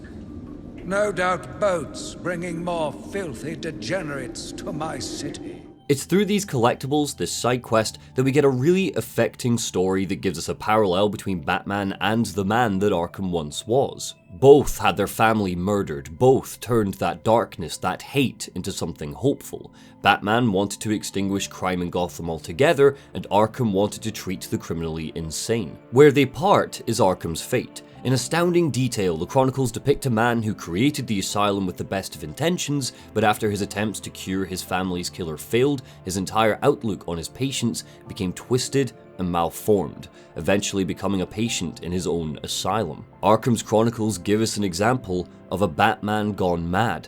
The game seems to draw a comparison between Arkham Mansion and Wayne Manor. It's here that Scarecrow appears for a second time, gassing bats and sending him off on another magical mystery tour through his trauma. The corridors remain decadent, but the assets are replaced with vases and wood shelving that's unique, distinctly not Arkham, before finally transforming into Crime Alley. Here we see, once again, the corpses of Martha and Thomas Wayne. It seems like Asylum wants us to think of Bruce Wayne alongside Amadeus. Or does it? Because as you collect each Arkham Chronicle, the story changes. It transforms from a 20th century tale to a present day one, eventually addressing the player directly. Some of these chronicles could not be written by Amadeus Arkham. Instead, they've been carved into slab by the Warden, Quincy Sharpe, believing himself to be possessed by Arkham's founder. At what point the Chronicles stop being Arkham and start being Sharpe is unclear, but regardless, what these stories tell us is the Asylum is not fit for purpose. Everything that happens in this game is a result of the corruption and brutality taking place under Quincy Sharpe's watch. He calls the patients vermin, he tortures and torments them out of some belief that he's an avenging angel, and worst of all, he's a serial killer. The beast was too strong. His animal savagery nearly cost me my life. I took my frustrations out on a lone patient. His case notes suggested He was a paranoid schizophrenic. His pleas, as I beat him to death, suggested much more. Sharpe actively describes some of his murders, but the game's fantastic environmental storytelling shows us that the numbers are greater than we could ever imagine. Human skulls are buried in the walls. We see a stack of them outside Killer Croc's cell. Some of the guards joke that the basement of intensive treatment is a lair where Croc is allowed to patrol, and sometimes patients will get lost down there. The tone of these conversations is skeptical. We don't get any real proof that anyone in Arkham knows that Sharpe is killing off patients, but the game's subtext leads us to see the asylum as Sharpe's personal hunting ground. He's more cruel and evil than some of the criminals locked up in here. But here is the difficult question. What does that mean for Batman? Batman brutalizes the poor and mentally ill, and Hollywood has us celebrating a sociopath. That's what Benjamin Dixon wrote in 2019. It's a joke that's long past its funny by date, and a take that's as nuanced and interesting as Superman is boring because of how strong he is, and Captain America is an allegory for fascism. I've seen the criticisms of how Asylum tackles mental illness, how it reinforces Dixon's belief, but I think that does the game a disservice, and wrongfully projects Rocksteady as some sickening studio that laughs at those who are suffering. There is an absolutely brilliant article on the Royal College of Psychiatrists titled Dr. Christina Fawcett on the Batman Arkham series and incarceration of people with mental illness. Now you might immediately think with a name like that, Dr. Fawcett would tear the series to shreds, missing that all-important fantastical layer that cloaks each minute of game time and world building. But it's quite the opposite. Quote, Arkham is depicted in a manner that already presumes its failure as a space for rehabilitation. By positioning it in Victorian buildings with old-fashioned torture-style devices, it makes all the treatment feel outdated and ineffective because it's the brutality of the past. We don't get a counter to that. We very much see the dangers and threats of the system in a way that justifies Batman's violent interventions. It justifies the way he engages with the space as brutal. Nothing else works, so you may as well send in a guy with a big bat cowl to punch people. I couldn't agree more with what Dr. Fawcett says here. She's perfectly described the environment Rocksteady have purposefully created for us to run around in. The entire game is slavish in its attention to detail and nodding to its inspirations, so the Arkham Asylum we get is the one pulled from Grant Morrison's writing. This is the Arkham Asylum of the DC universe. To my knowledge, we've only ever seen one version of the asylum that's healthy and fit for purpose, a version led by a cured, sane Joker in Batman White Knight. But even with all of that in mind, the game's handling of the subject matter isn't perfect. He wants an army, a horrible twisted force to destroy Gotham, but he couldn't do it without the formula. I hid it, but... So now he has Venom and your formula. God, he has gallons of the stuff. There's a lab, hidden in the gardens. It's locked off, but the security key codes for the entire island are in the warden's safe. What else is Joker planning? How should I know? You think anything he says makes sense?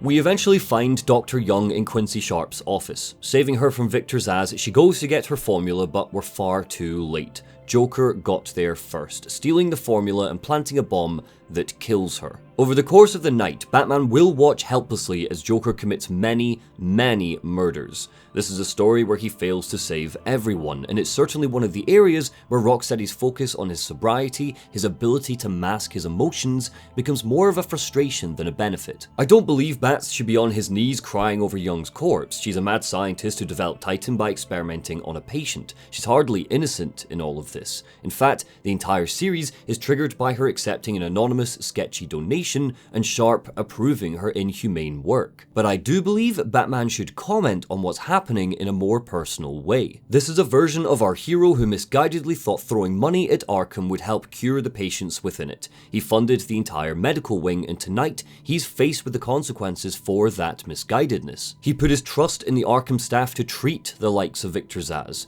and tonight he's confronted with evidence that he absolutely shouldn't have. That he should have kept a closer eye on where his money went and what happened to the city's criminals after they were dropped here. The asylum might have originally been conceived to treat people, but the medical practices in its walls are vile and dated. Some of the henchmen have scars around their heads, showing us that their brains were operated on. Electroshock therapy was used. We see this in the opening hour of the game. For crying out loud, body parts are kept in jars. This whole setup is a haunted house of human horror, and Rocksteady know this. The subtext is screaming at us that Arkham is a broken, corrupt institution that at best neglected those who need help, and at worst made them actively worse through torture and torment. Riddler leads us on a jaunty walk through the asylum's corruption in the form of the patient interviews, and Joker is very open about how easy it was to take over the asylum because it's rotting to the core. They're maniacs, but they've got a bloody good point. Even at the end of the game, Joker is sitting on a throne made up of, presumably, the skulls of Sharpe's victims.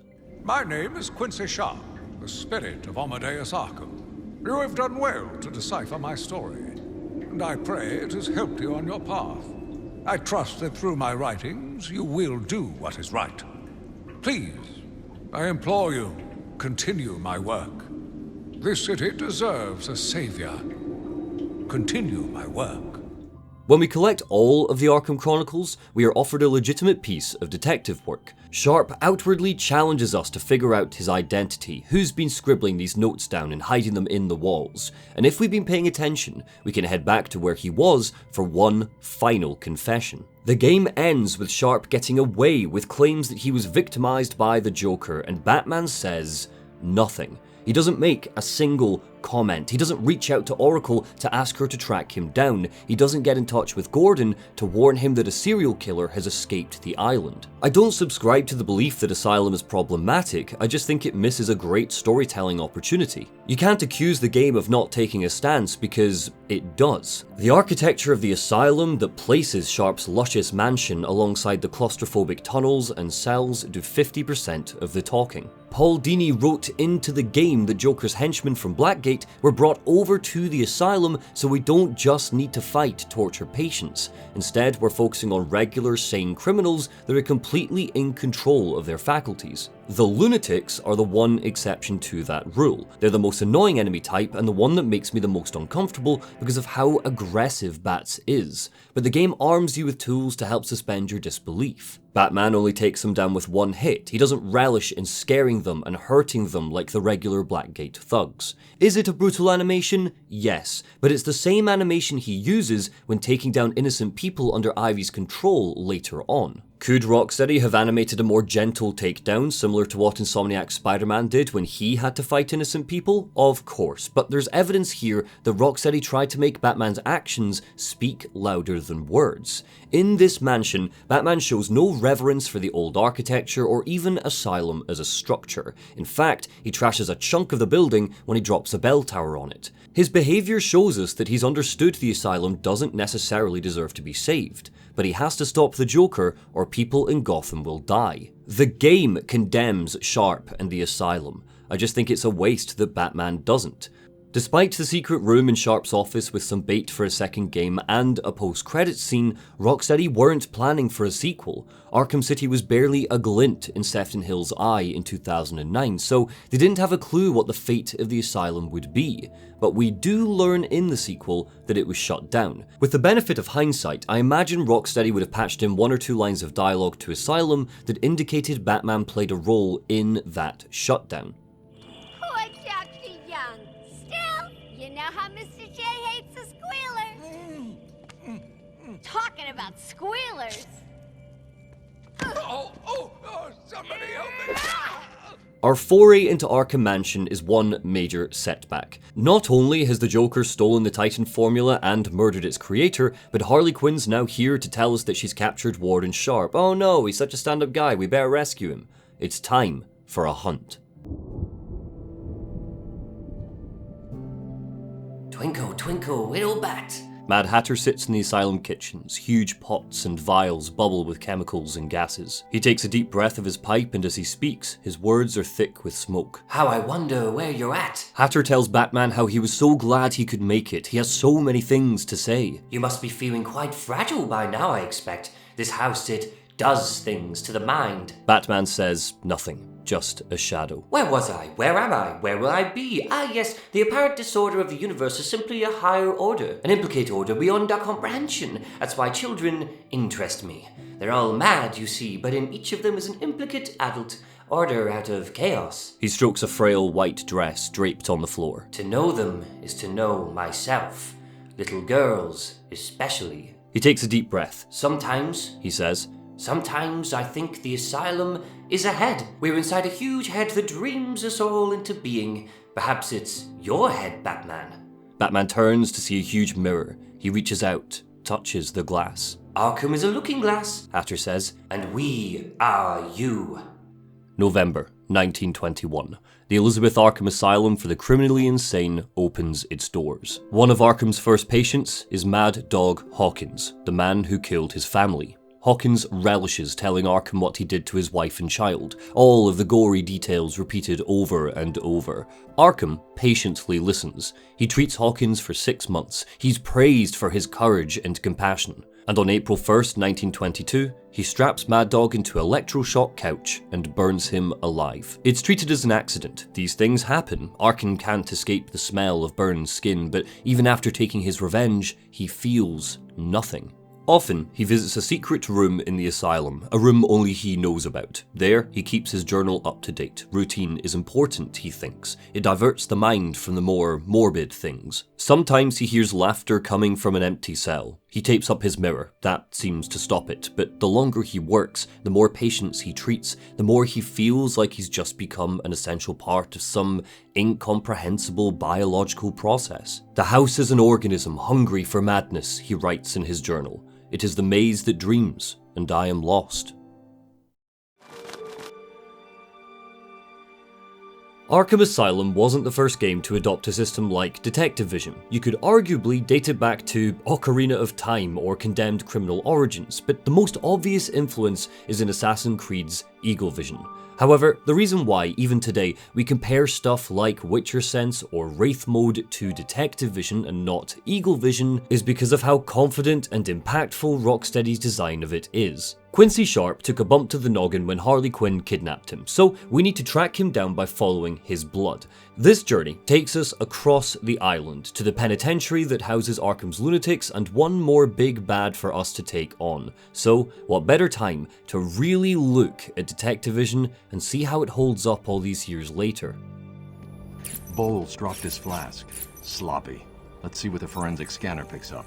Way back at the start of the game, just as the nightmare was being born, Batman needs to track Frank Bowles through the asylum by following traces of whiskey on his breath. This is our tutorial to Detective Vision, and we see Bats rifle through different views to get to one that can analyze alcohol in the air. This level of detail is what makes the system so impressive. The aesthetics of it are so cool that it's easy to forget just how simple it is in a mechanical sense. It's covered in gorgeous little touches like having Bowles' brand of whiskey or Gordon's brand of tobacco flash up on screen, or how if we use it during stealth, we can see the heart rates of thugs increase the more terrified they become. Something as simple as a differently coloured filter adds a lot to the sense of preparedness and technological acumen that makes Batman the hero he is. Depending on what it is we're tracking, tobacco, whiskey, blood, pheromones, the filter will change, adding a distinct pale line around objects in the environment so it all doesn't blend together.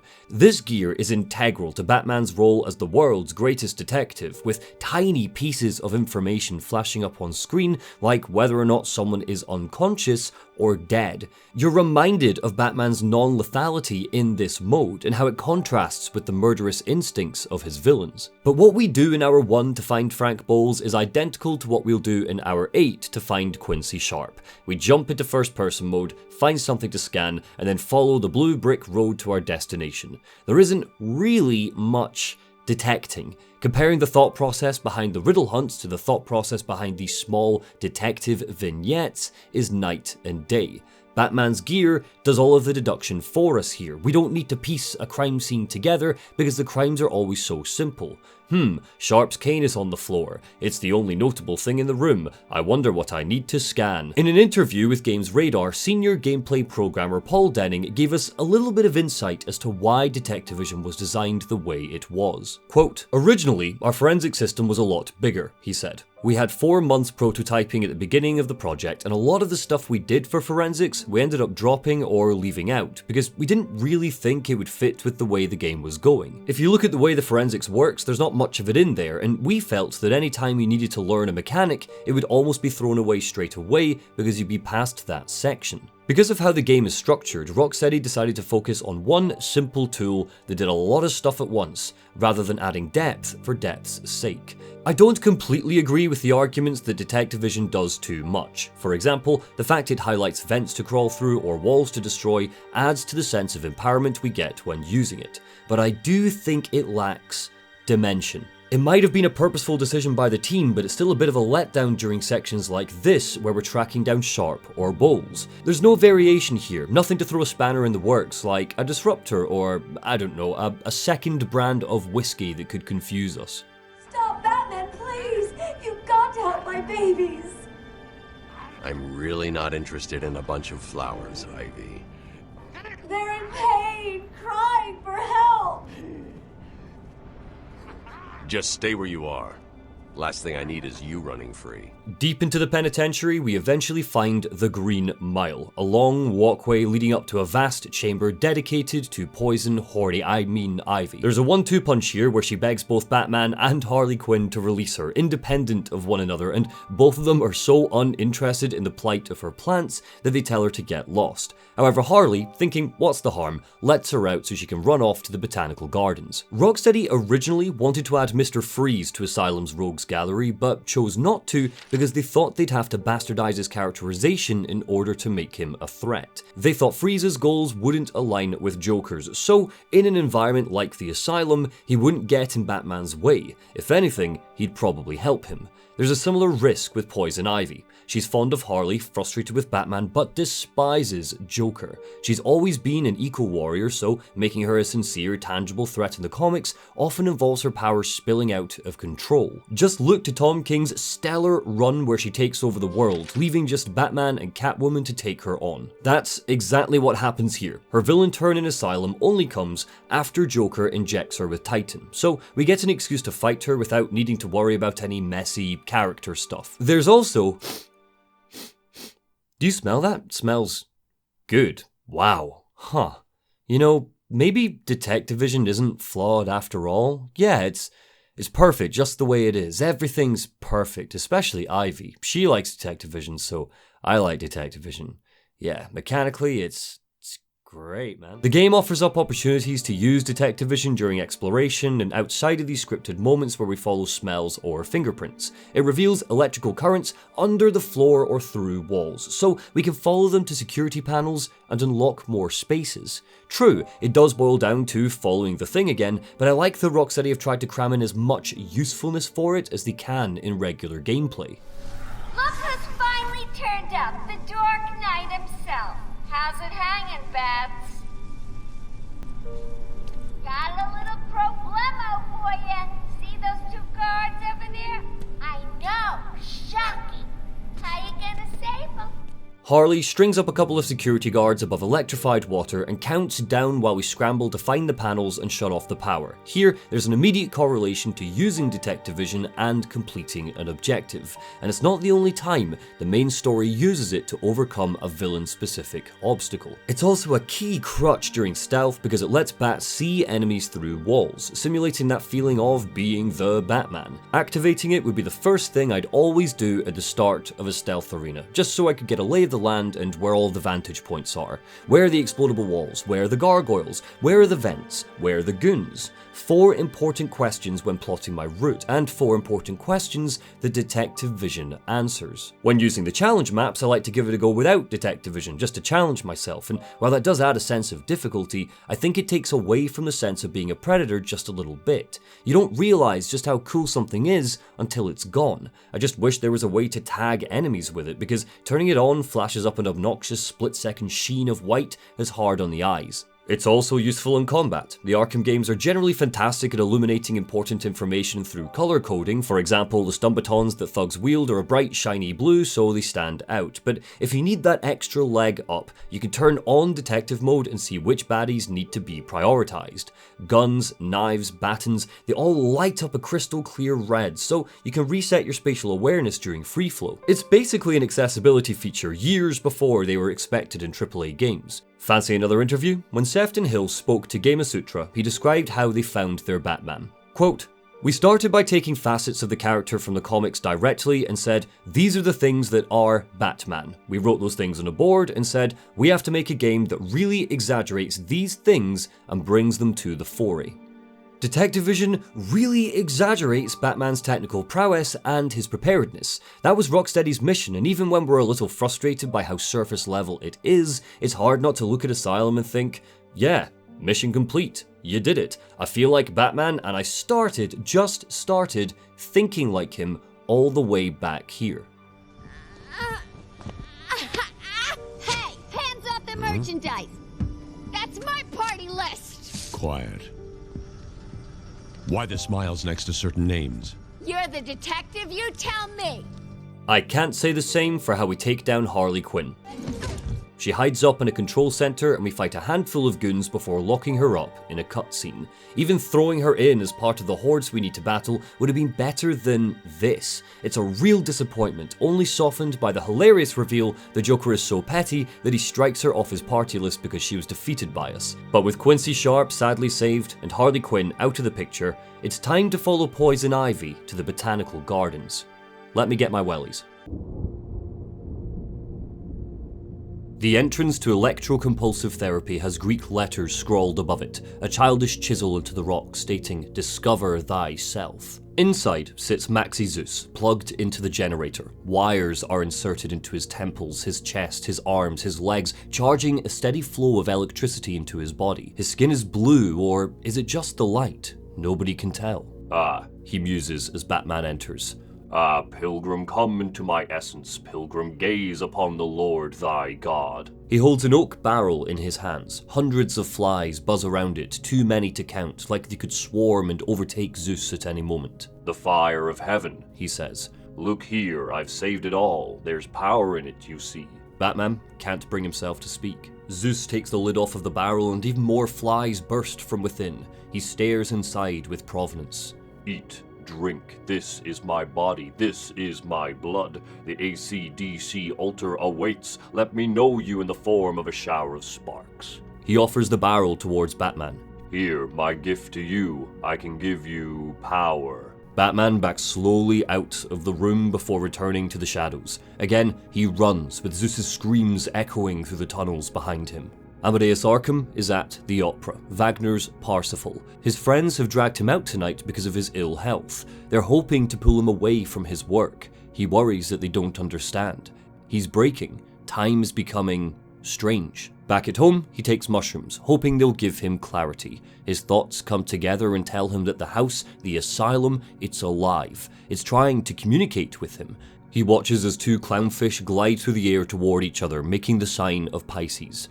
Pisces, that's it, the symbol of trial and initiation. Just like the beetles his mother would eat, it's a symbol of rebirth. It's here that our two stories clash. We see Batman fall into the lair of Killer Croc, and Amadeus Arkham's journal haunts each panel, each page. As Batman raises his head and looks into the eyes of a monster, Arkham thinks about how the asylum has shown him a path. He must follow it where it leads. He must confront the madness head on. As we see Croc rumbling out of the darkness, Arkham resolves to face the dragon within himself. Batman and Croc slash at each other. Batman is too slow, too groggy, too mad to stand a chance. Arkham notes that he has just one fear, that he's not strong enough to kill the dragon within, not strong enough to face the madness. As Croc lifts Batman into the air, Arkham's fear grows and grows, taking hold, and as Batman is thrown out of the window, out of the asylum, Amadeus Arkham's world explodes with panic and terror. Outside the asylum is a statue of Michael the Angel, holding the spear that slew the old dragon Lucifer. As he falls, Batman grabs it, ripping it free. He now has a weapon to fight Croc. Arkham writes of running blindly through the asylum, no, the madhouse. He writes how he can't even pray because he has no god now. He hears children singing his name, Arkham, Arkham, Arkham, and then he trips, falling for what feels like forever. And as he does, we see Batman break back into Croc's lair. He spins around and jabs the spear right through Croc's belly, penetrating the scales. Croc falls. Back in 1921, Arkham collapses to the floor, no longer able to tell where the madness ended and he began. He's lost.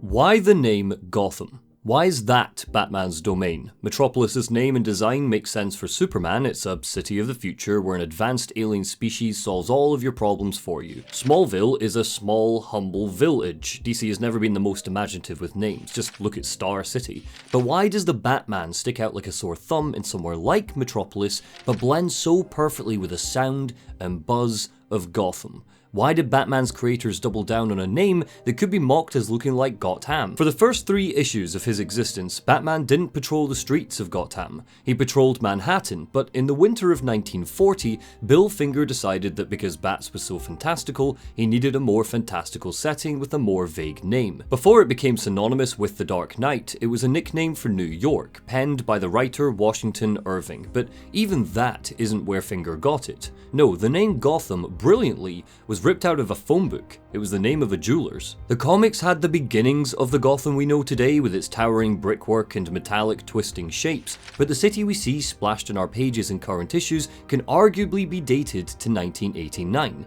The sketches on screen now are from Anton Furst, the mastermind behind the city's look in Tim Burton's film, and Burton has said that looking back, he doesn't think Batman 89 did Furst's work justice. Just a couple of years later, the animated series would splash some Art Deco onto Gotham's wealthiest buildings, but it did so in a way that contrasted the old Gothic architecture to show the clear class divide in its version of Gotham. Gotham wasn't originally conceived to be this brooding, pointed landscape, but nowadays, it's impossible to think of it as anything else. Even the title screen of the underrated TV show focuses on the silhouette of its timelessness. Bruce Wayne, billionaire, playboy, philanthropist, CEO of Went, is the Batman, and being the Batman, he belongs with gargoyles and spiral towers and pointed rooftops. Unless you're doing a hyper-realized version like the Nolan films, the architecture is key to the suspension of disbelief.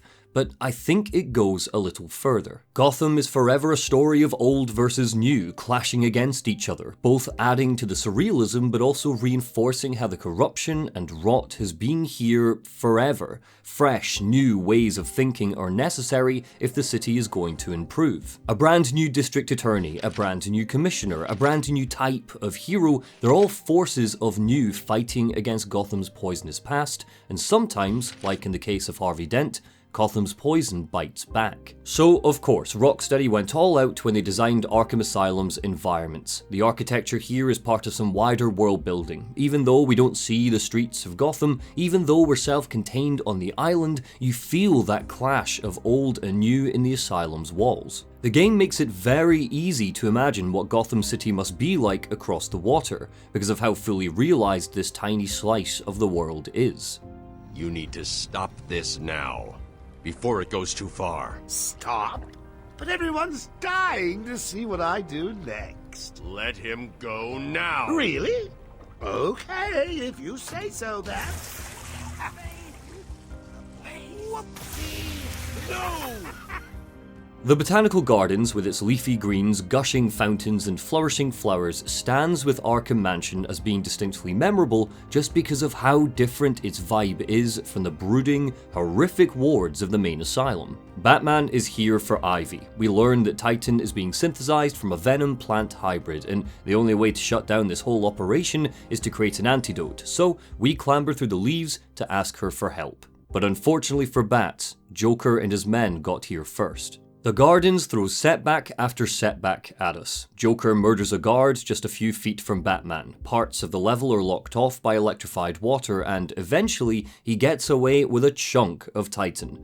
We're here for a while, so while Bat stops and smells the roses, I want to talk about Asylum's approach to world building. Arkham might be a facility in the most clinical sense of the word, but there's more of the old in here than there is the new. I referenced the dated approach to treating the patients, but it's important for us to flag how much history is etched into its walls. You don't need to dig that deep to find old ruins, parts of the asylum that have fallen away to time. The patient interviews are on old tape reels, far too big to belong in a real 2009 world. In fact, the only parts of Gotham's high-tech facility that are actually high-tech are the security gates and the huge metal doors that lock off certain parts. The elevator squeaks and groans with just one passenger. The waterways below are old-fashioned aqueducts. The new is losing to the old in here, barely able to make a dent in Arkham's history of disease and torment. Asylum weaves its game design and that sense of history and livability in a way that's so convincing that you forget that all of this is purposefully designed to be played, not just wander through. Seeing as we're in the Botanical Gardens, let's look at a specific example. There's an aviary in here that's really just a stealth arena. A couple of doctors are locked up in cages, and Joker's men are threatening to drop them into the hole below if they see the Batman. It's not just a room with a big hole in it, there's a natural sense of height and verticality to the space because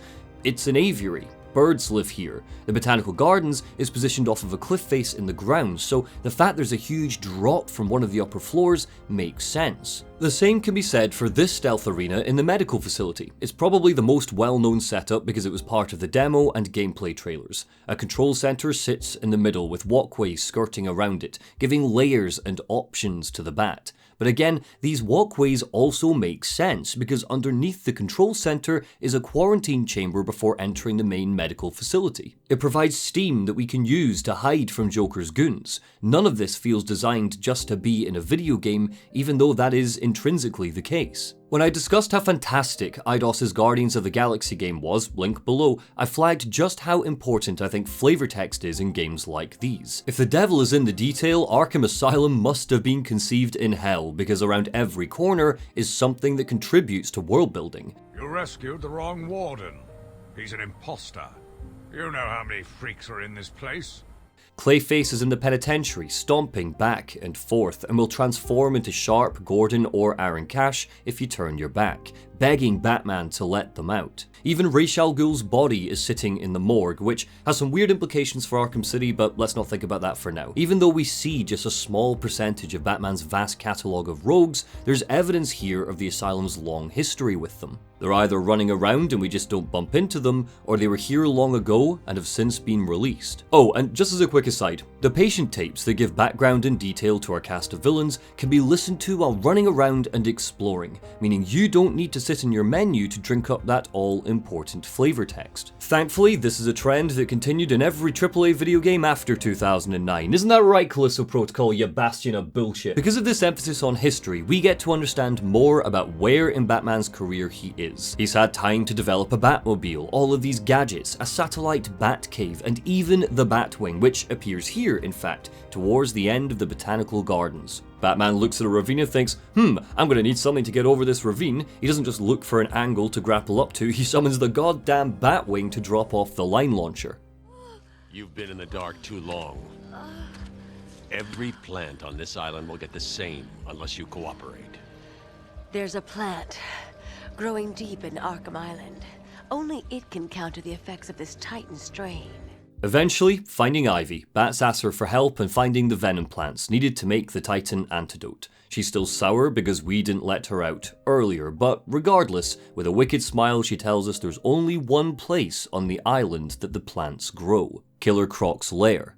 Tick-tock. As we leave the Botanical Gardens, Joker pops up on the sound system to let us know he's been a right mischievous scamp and injected Ivy with Titan. She loses control of her powers, and suddenly the island is overgrown with vines and plant life. Asylum's world changes as the story progresses. It's not just the color palette I outlined earlier. Emergent beats and changes to the environment happen with every objective we complete, giving us a sense of a night passing and an island falling to madness. Quincy Sharpe's statue is graffitied with a big, gleeful smile a third of the way through. When the lunatics are released from the penitentiary, we can find one sitting on top of it. Now that Ivy's plants are running wild, he's entangled in vines. We can see lunatics fighting with Ivy's plants now that they've they've grown around the grounds. Joker's men are slowly transforming the visitor center for the party he keeps teasing us about. We see splashes of paint around the entrance that eventually turn into a huge painting of the Clown Prince himself. We can even go here early and have a quick chat with him where he tells us to come back at showtime. When Harley kidnaps Sharpe, she even makes him do readings into the speakers. As of 10 minutes ago, I have made it illegal to walk on the floor in any part of the asylum.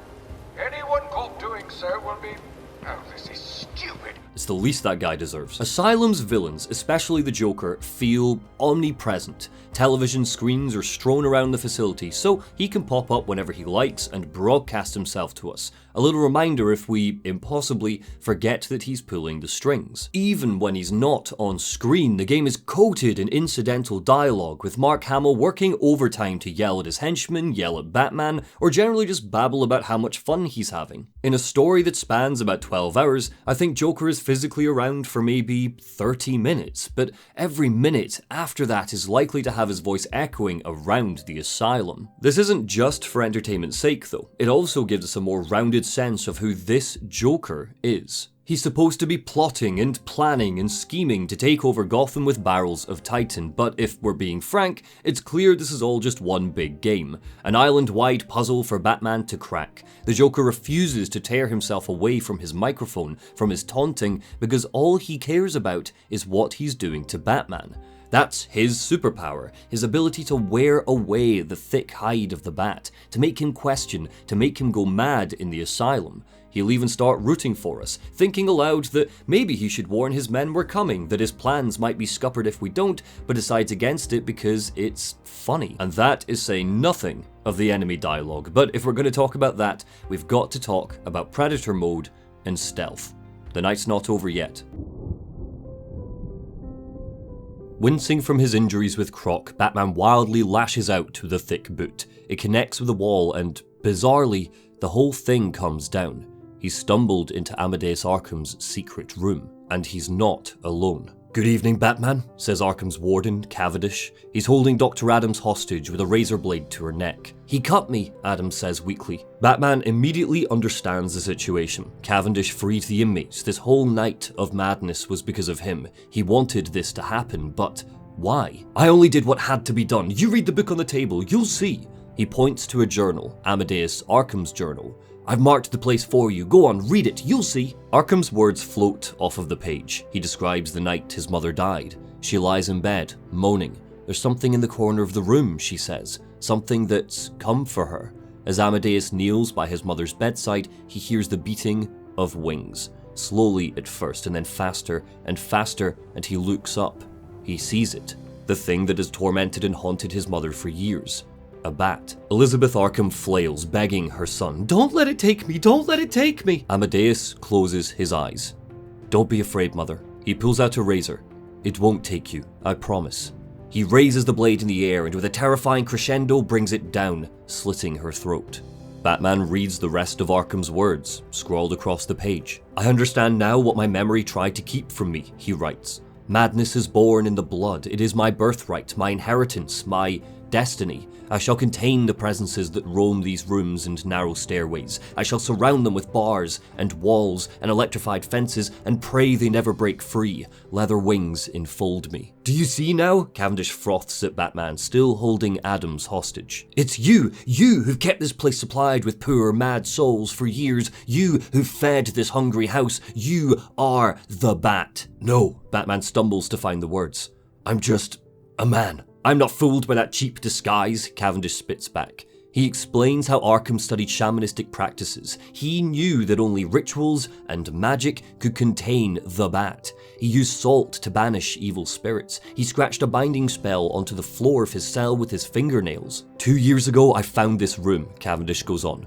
"I read his journal. I just couldn't stop thinking about what Arkham had said, and I realized it was my destiny to finish what he started, so..." He smiles. "I set a trap for the Bat." To get to Croc's lair, we need to go back through intensive treatment. The classic way through is blocked by vines, so wait, what's happening? The game's crashed? What is this, Gotham Knights? Scarecrow's third and final appearance breaks past Batman's fears and slides into the psyche of the player with gleeful abandon. We're reset back to the beginning of the game, watching that slick, wet, opening cutscene where Batman brings Joker to the asylum, but something has changed. The moon looks a little different. Joker's driving the car. The roles have been reversed. The Bat has been broken. Scarecrow's fourth wall break almost didn't make it into the game. Rocksteady had to fight their corner because Warner Brothers were worried people would really think the game had crashed. But there's something even cooler happening here than just an apocalyptic demolishing of the fourth wall. We're getting an even deeper dive into Batman's mental state as his night in Arkham comes to an end. He's a patient in this vision, strapped down, screaming. In first person, we watch as Scarecrow, Harley, and Joker leer at him, like the doctors did to Joker at the beginning of the game. Joker spent 8 hours teasing us, claiming we're as crazy as he is. We run around dressed like a bat after all. This is one of Batman's greatest fears, that he is going a little mad, that deep down, he belongs in here with his villains. Scarecrow's nightmare levels flip the Caped Crusader's strength and confidence on its head. We're Predator become prey, a rat caught in a trap, racing around a swirling vortex without the means to protect ourselves. A mad doctor so big, so cataclysmically big, hunts for us, chases us, wiping us out with a one-hit kill because we're so weak. Is this how the insane inmates see the doctors when they poke and prod at them? Is this the same level of fear they have when they're undergoing electroshock therapy? Can we really say that lunatics locked in cages don't experience something like this every morning without the help of Scarecrow's fear toxin? But just like Grant Morrison said, you're not God until you know what it feels like to be a mouse caught in a trap. We're not truly Batman until we experience that jolt of fear. If the Scarecrow levels simulate that, then Predator mode and stealth make us feel like God. So, as Batman showcases his superhuman discipline, overcomes Scarecrow's toxin, and pursues Dr. Crane into the sewers, let's talk about feeling like a Predator. The invisible Predator mode is really the core feeling of being Batman. You know, we have bad guys that got guns. Batman is a superhero, but he's not, superhuman. If a guy unloads a shotgun in his face, it's going to hurt a bit. Paul Crocker there, lead narrative designer on Arkham Asylum. He goes on in this interview to flag how the game's stealth mechanics are one of the core pillars of feeling like Batman, and more than any other part of the game, more than combat, more than exploration, more than detecting, this is definitely the most polished part. Each stealth arena has a similar setup. An average of 6 bad guys armed with deadly weapons patrol the area. Batman needs to survey the space, plan his route, and clean them out. There are only a couple of rare moments where there are insta-fails for being detected, where stealth is a must, so this is an entire system designed to be an option to the player. If you want to drop down and risk getting Batman's head blown off, you are more than welcome to do so. So, if stealth is just an option to the player, how do Rocksteady make us want to use it?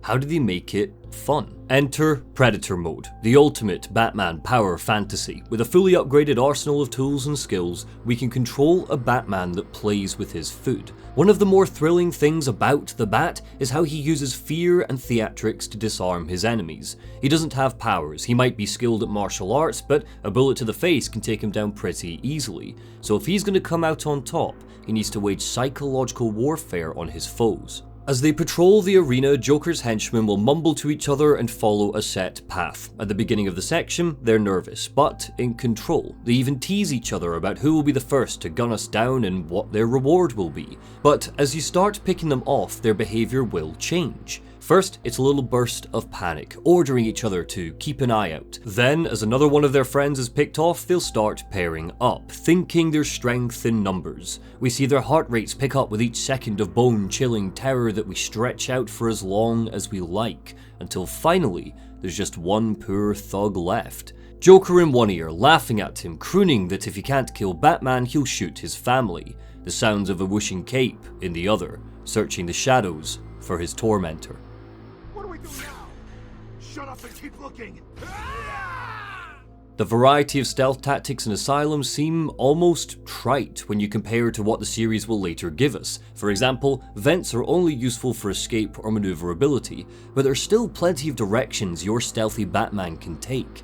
I flagged the Batclaw earlier and how it can pull henchmen over walkways. The enemies are pulled right out of the Invincible comics so they don't look up, meaning if you use an inverted takedown to hang someone from a gargoyle, it will look like he vanished into thin air. Explosive gel, sonic batarangs, and regular batarangs mean you can set up takedowns from far away, or simply use them to split up baddies when they decide to pair up. One thing I don't like, and this really is a nitpick, is the auto-aim system for the batarangs. It automatically locks them onto enemies when all I want to do is distract them. If we get caught, we can grapple up to the gargoyles dotted around most arenas to escape back into the shadows, but the best thing about this isn't how fluid it feels, which it does, but how there's still a punishment despite being able to get away at a moment's notice. Because a moment is all it might take. Batman is very vulnerable to bullets, and there's a momentary delay when using the grapple, needing to wait for it to attach to a gargoyle before it can pull us free. This isn't a get out of jail free card, there's an aching, full second between pressing R1 and flying out of there,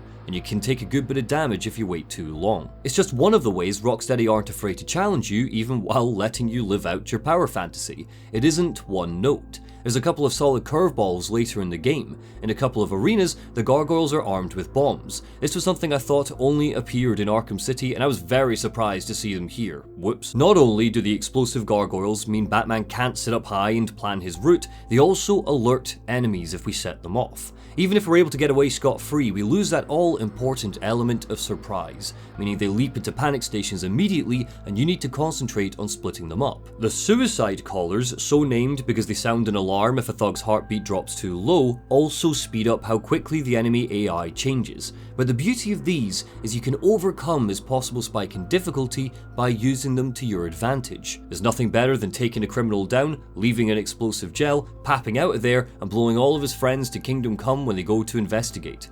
I am the knight, bitch. One step closer, and this goes into the water. The cave will fill with your deepest, darkest nightmares, and you will never reach your precious venom roots. Conveniently, our efforts to catch Scarecrow lead us to Croc's lair. We can apprehend him and find the venom plants. We can kill two birds with one stone. Sorry, John. With Scarecrow's supposed death, massacred by Croc and left to rot in the asylum's sewage, our target changes. From prey to predator to prey again. It's time for the Killer Croc boss fight. If Scarecrow toyed with us with a macabre fourth wall break and Predator mode gives us the feeling of a hunter in the shadows, Killer Croc's boss is a true highlight because of how tense it is. All tension before this point comes from the player. When sitting atop a gargoyle, we create that all-important back and forth to inspire fear in our enemies. They never know when Batman's going to come at them, but in Croc's tunnels, it's the other way around.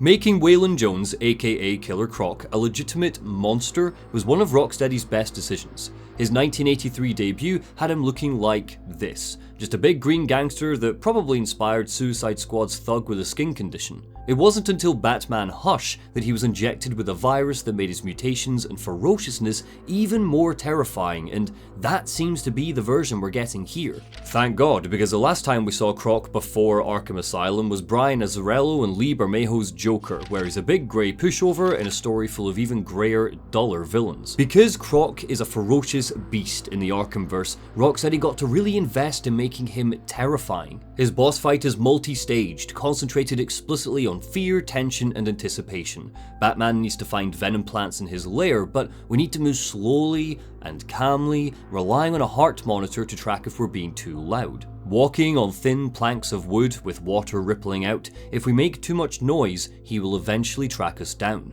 forcing us to stun him if we want our personal space back. The concept has been talked to death. By now, I think we can all agree that Killer Croc's boss is the standout in a game stuffed with mediocre ones. But returning to Arkham, I completely forgot about one of the more interesting things about this fight. We need to regularly swap between the line launcher, the batarangs, and finally the explosive gel to navigate his lair, keep him off our back, and eventually defeat him.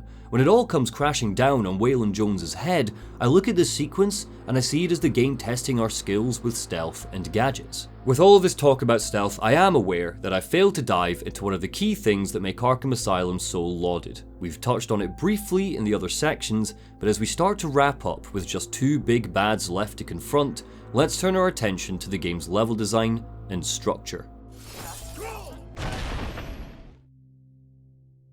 Cavendish, you're sick, Batman says. You need help. I'm sick, the warden laughs. Have you looked in the mirror lately? He throws himself at the bat, foam bubbling from his mouth. With the razor, he gouges at Batman's arm, knocking him to the floor. Kneeling on top, Cavendish starts to choke the life out of him. Mommy's boy, he grunts. Mommy's boy! And Batman, weakened from his night in the madhouse, can't do anything but beg Ruth Adams for help. She stands, watching helplessly as the two men grapple on the ground. The light starts to leave Batman's eyes. And then, she picks up the razor and cuts Cavendish's throat. Mommy! He wheezes and falls to the ground, dead. Adams drops the blade, staring at the body in horror. Oh my god, she moans. His throat, I didn't mean to, Batman's voice, hoarse, echoes out of the gloom. He got what he deserved. He goes on to ask if she knows the way out. Adams points him in the right direction with a trembling hand. Batman asks if she still has Two-Face's coin. No more torment will happen tonight. Adams pulls the coin from her pocket and offers it to Batman. You're going back there, aren't you? You're going to undo all of my work. What are you? Taking the coin, Batman rolls it between his fingers. Stronger than them. Stronger than this place. I have to show them. Adams tells him that's insane. Exactly. Batman bares his teeth. Arkham was right. Sometimes it's only madness that makes us what we are. He grabs an axe hanging on the wall and heads back to the bowels of the asylum. Or perhaps, destiny.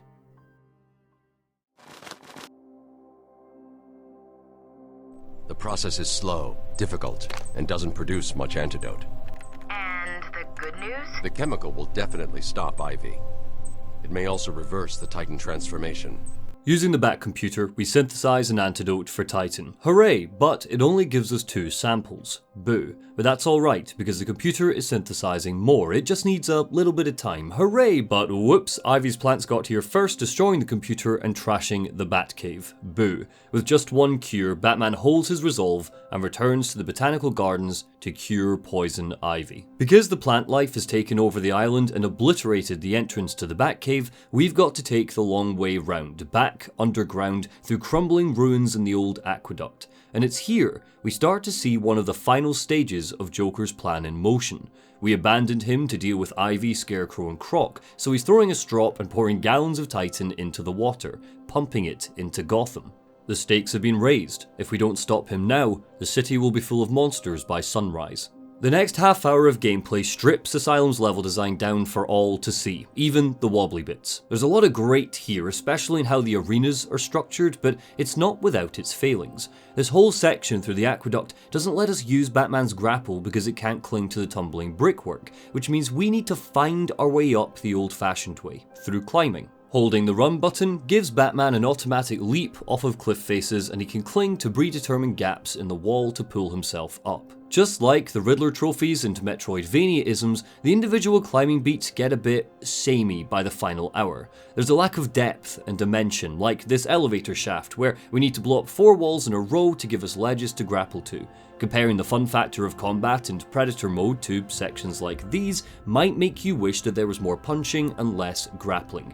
And I get it. In fact, in many ways I completely agree. It's hardly award-winning gameplay, but I struggle to hate these sections too much for a few reasons. The first is that they only come up 3 times. The caves, the start of the game when Harley drops a lift on us, and the aqueduct. They're spread apart well enough that losing our grapple never feels contrived. The second is in the fact we need to find our way around, emphasis on the word find. It's not that much of this is difficult, but they're solid obstacles that make us think about how Batman navigates the space. He's not wall jumping or doing acrobatic flips, they're movesets better suited to a game where you play as Robin, or at least they should be Gotham Knights. Instead, we are calculating our way through a level. Despite being built like a brick shithouse, Batman is a surprisingly nimble character, but he's nimble because of his gadgets. The line launcher and the grapple are the only tools at his disposal, so we need to find vantage points to use them that line him up appropriately. The questions, how will I get around this, or how will I get out of this room, are never more than a few minutes away, but the answer usually takes more than a couple of seconds. You need to drink in the space and plot your way out. Without sections like these, Arkham Asylum could devolve into walking from arena to arena, but it never does. For example, when we return to Arkham Mansion to catch up with Aaron Cash, poison gas has flooded the ground floor, so we can't just waltz in through the front door like we did last time. Instead, we need to knock out a sniper, grapple to a watchtower, use the line launcher to get in on the second floor, and then keep using the launcher to move from walkway to walkway. Just like the exploding walls previously, the issue is that our gadgets don't necessarily talk to each other, so there isn't much intricacy. But there is something to be said for the game's variety, because it never stops changing up what Batman is doing or the context for doing it. That's pump 3 disabled. I'm going to head back up to the surface and track down Ivy. Get in touch if you need anything. Shutting down the 3 pipes pumping Titan into the water means we need to undergo 3 challenges: a small stakes combat arena, a stealth arena, and then a gauntlet of enemies, including a Titan in a tiny contained chamber. This is probably the hardest fight in the entire game because keeping away from the Titan requires us to always be on the move, so free flow is diluted. It's tight and tricky, and the Titans can be frustrating, but it's fresh. We haven't had a claustrophobic combat arena yet, so it requires a twist in how we approach the game. This isn't the only time the game switches up an otherwise standard scenario with unique gimmicks. Harley's battle in the penitentiary might be a letdown because of the lack of a boss, but the use of shock panels in the floor mean we always need to be moving, adding a bit of spice to our combat cocktail. Way back at the start of the game when she takes Gordon hostage, it gives us a stealth arena that doesn't have any gargoyles, and if we're caught, Gordon dies, so the stakes are raised and we need to recalibrate how we approach Predator mode. Occasional restrictions are just as important as options when it comes to structuring a game, and because of how Rocksteady have approached the context of each situation, these restrictions feel like a natural evolution of the world. And that's why I've blended talking about the game's structure with a discussion on its level design,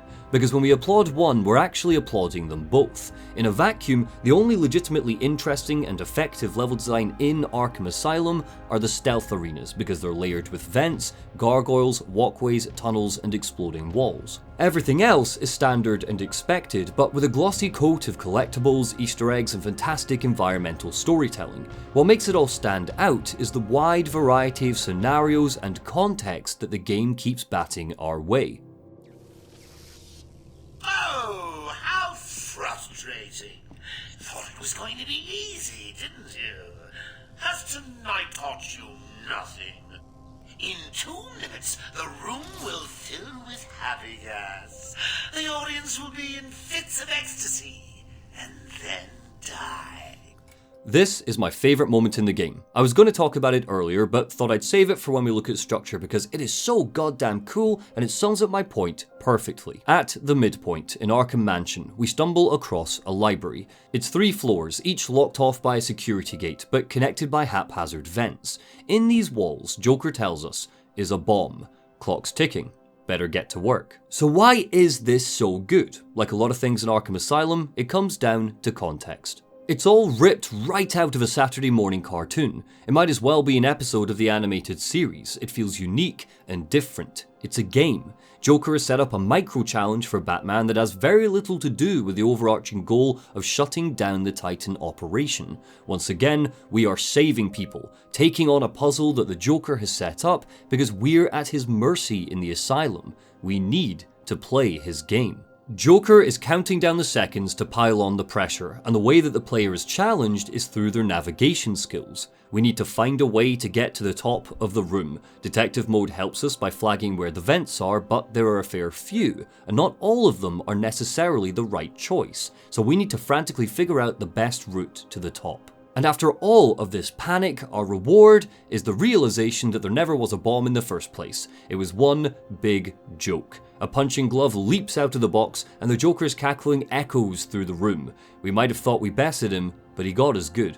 Asylum repeats situations like these again and again, changing up the formula and the context of that formula so the mission structure doesn't get stale. Think of each building in the asylum as a Zelda-esque dungeon, set up to make the most of whatever new gadget Bats has picked up, with micro goals and objectives. But inside each dungeon is a new villain-led scenario to keep things spicy. There are 2 Zaz hostage situations, 1 mandatory riddle to solve, 3 Harley Quinn standoffs, 3 Scarecrow levels, 2 Joker puzzle rooms, and we're about to come up on a sequence where we need to fight brainwashed guards under Ivy's control. I won't let you destroy it, Batman. I told you to go to your cell. With the Titan supply shut off, Bats has one task left before confronting the Joker, stopping Ivy.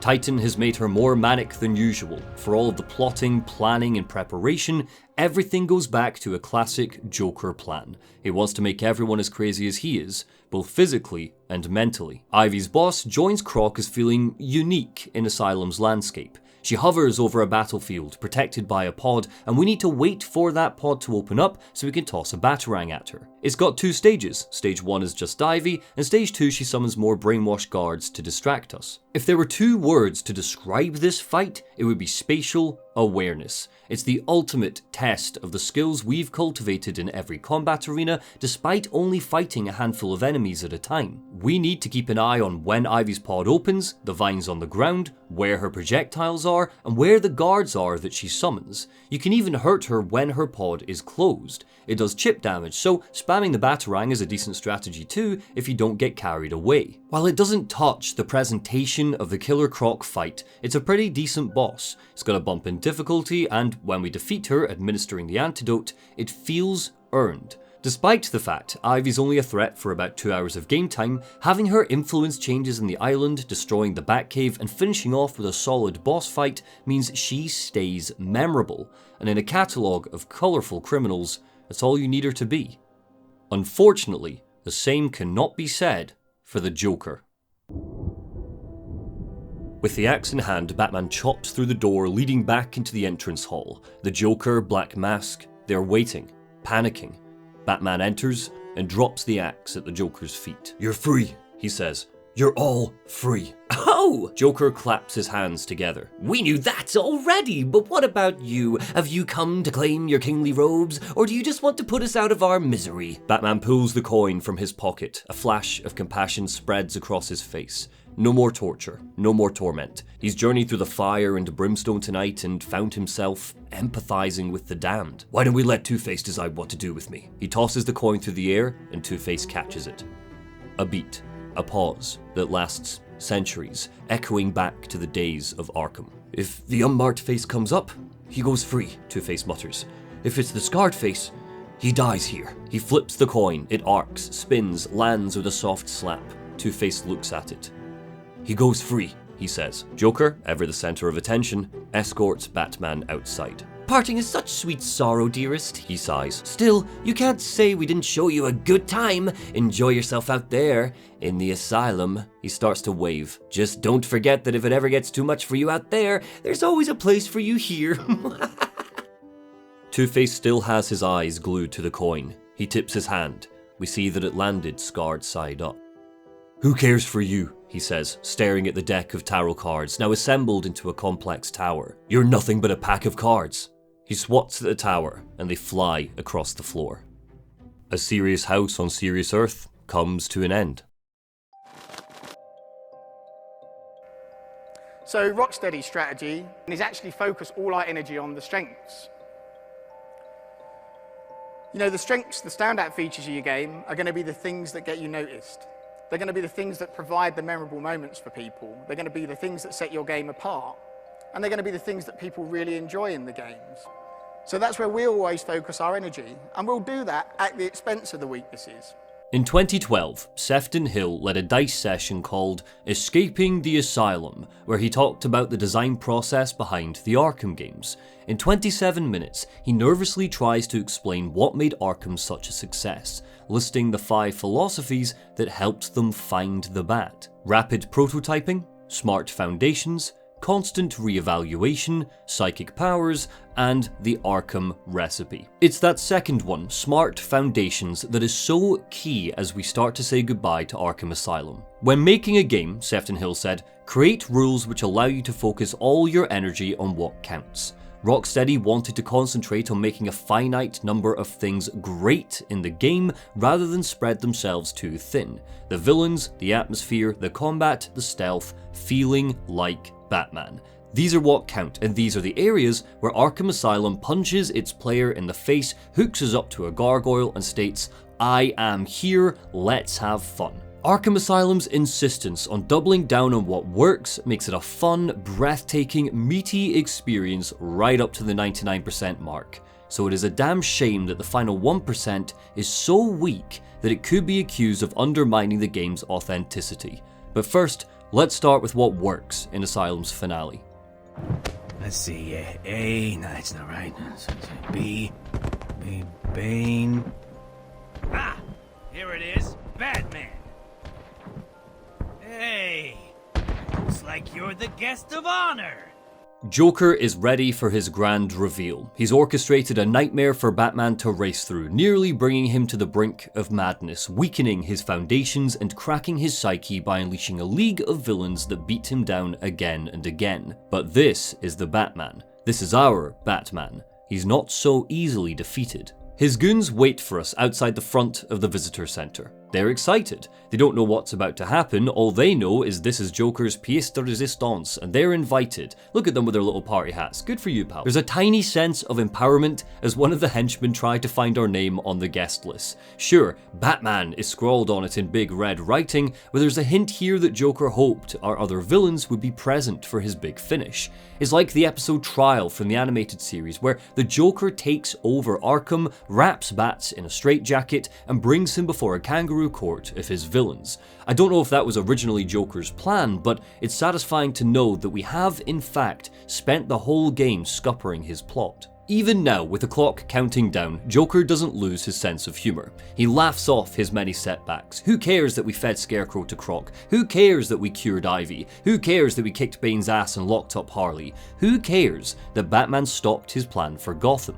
That was never the point. The point was what comes next. Nicely done, Bats. You deserve a prize. Your old pal, Commissioner Gordon. Say, he looks all run down. Let's pep him up. No! Gordon is here, tied up and captured by the Joker. He's here as a victim or a witness, the clown doesn't care which. He levels a gun loaded with Titan at the Commissioner and pulls the trigger. Either Batman will need to sit with his failure watching helplessly as Gordon transforms into a monster, or Bats will sacrifice himself to save his friend. Either way, Joker wins, right? Of course, Batman's a hero, so he picks option 2. He saves Gordon, but takes a chunk of Titan to the heart, the ultimate test of his discipline and determination. Joker's plan is complete. He's driven the Bat crazy. Locking us in the asylum didn't work. Scarecrow's fear toxin didn't work. Mindlessly murdering people and reminding Batman of his failures didn't work. But this isn't psychological. This is physical, chemical. But we are the Batman. Joker underestimated us. Even when Joker tickles us with a goddamn feather, he is able to stay in control. Everything I've just described to you is great. Bringing Gordon back to the asylum after he made it to Gotham is a little contrived, but Rocksteady continue to show off how well they understand the tone and characterization of their Batman. Everything goes back to his greatest superpower, his self-control contrasted by Joker's anarchic on-screen presence. And then, Joker injects himself with Titan, and the last 10 minutes devolve. I just wanted to bring down your grim facade and for once let you see the world as I see it, giggling in a corner and bleeding. But you've denied me even that. I have nothing to live for. Narratively, this works, especially in the wider context of the full series because it sets up the franchise arc. Presentation-wise, it's fantastic. Joker's plan has completely failed, so he throws a tantrum in the form of a televised battle to the death broadcast into the homes of Gotham. But mechanically, Joker's boss fight is up there with Naked Atlas as an all-time disappointment in a game that could otherwise be called a masterpiece. There's just one phase. We fight some standard grunts, not even knife baddies or stun baton enemies, dies, so the challenge is distinctly lacking. After clearing out a wave, we use the Batclaw to pull the Joker into the ground, where his giant bone fingers get stuck so we can punch him. It commits a chunk of my boss fight sins, but the big one is that we don't fight the Joker. We can't toss some batarangs for chip damage like we did with Poison Ivy. Joker himself doesn't actually try to hit us. That's saved for his minions. It's not a battle to the death with the Joker, it's a battle to the death with Mickey and Mike, a couple of Blackgate prisoners that don't even know what's going on. I would argue that a stealth section would have worked nicely here, even if it was included as a stage before we fight Titan Joker. When it comes to punching, the Joker just isn't a threat, and he doesn't need to be mutated so he can be. His intelligence, his ruthlessness, and his chaotic nature are what make him so dangerous, and these are elements better suited to a stealth arena than straight up combat. Shame about your car. Can I give you a ride? Thanks, Jim, but I have one on the way. Get some rest. You deserve it. Stay safe, Jim. Joker lies in a heap on the ground. The cops rush in, securing the asylum for good.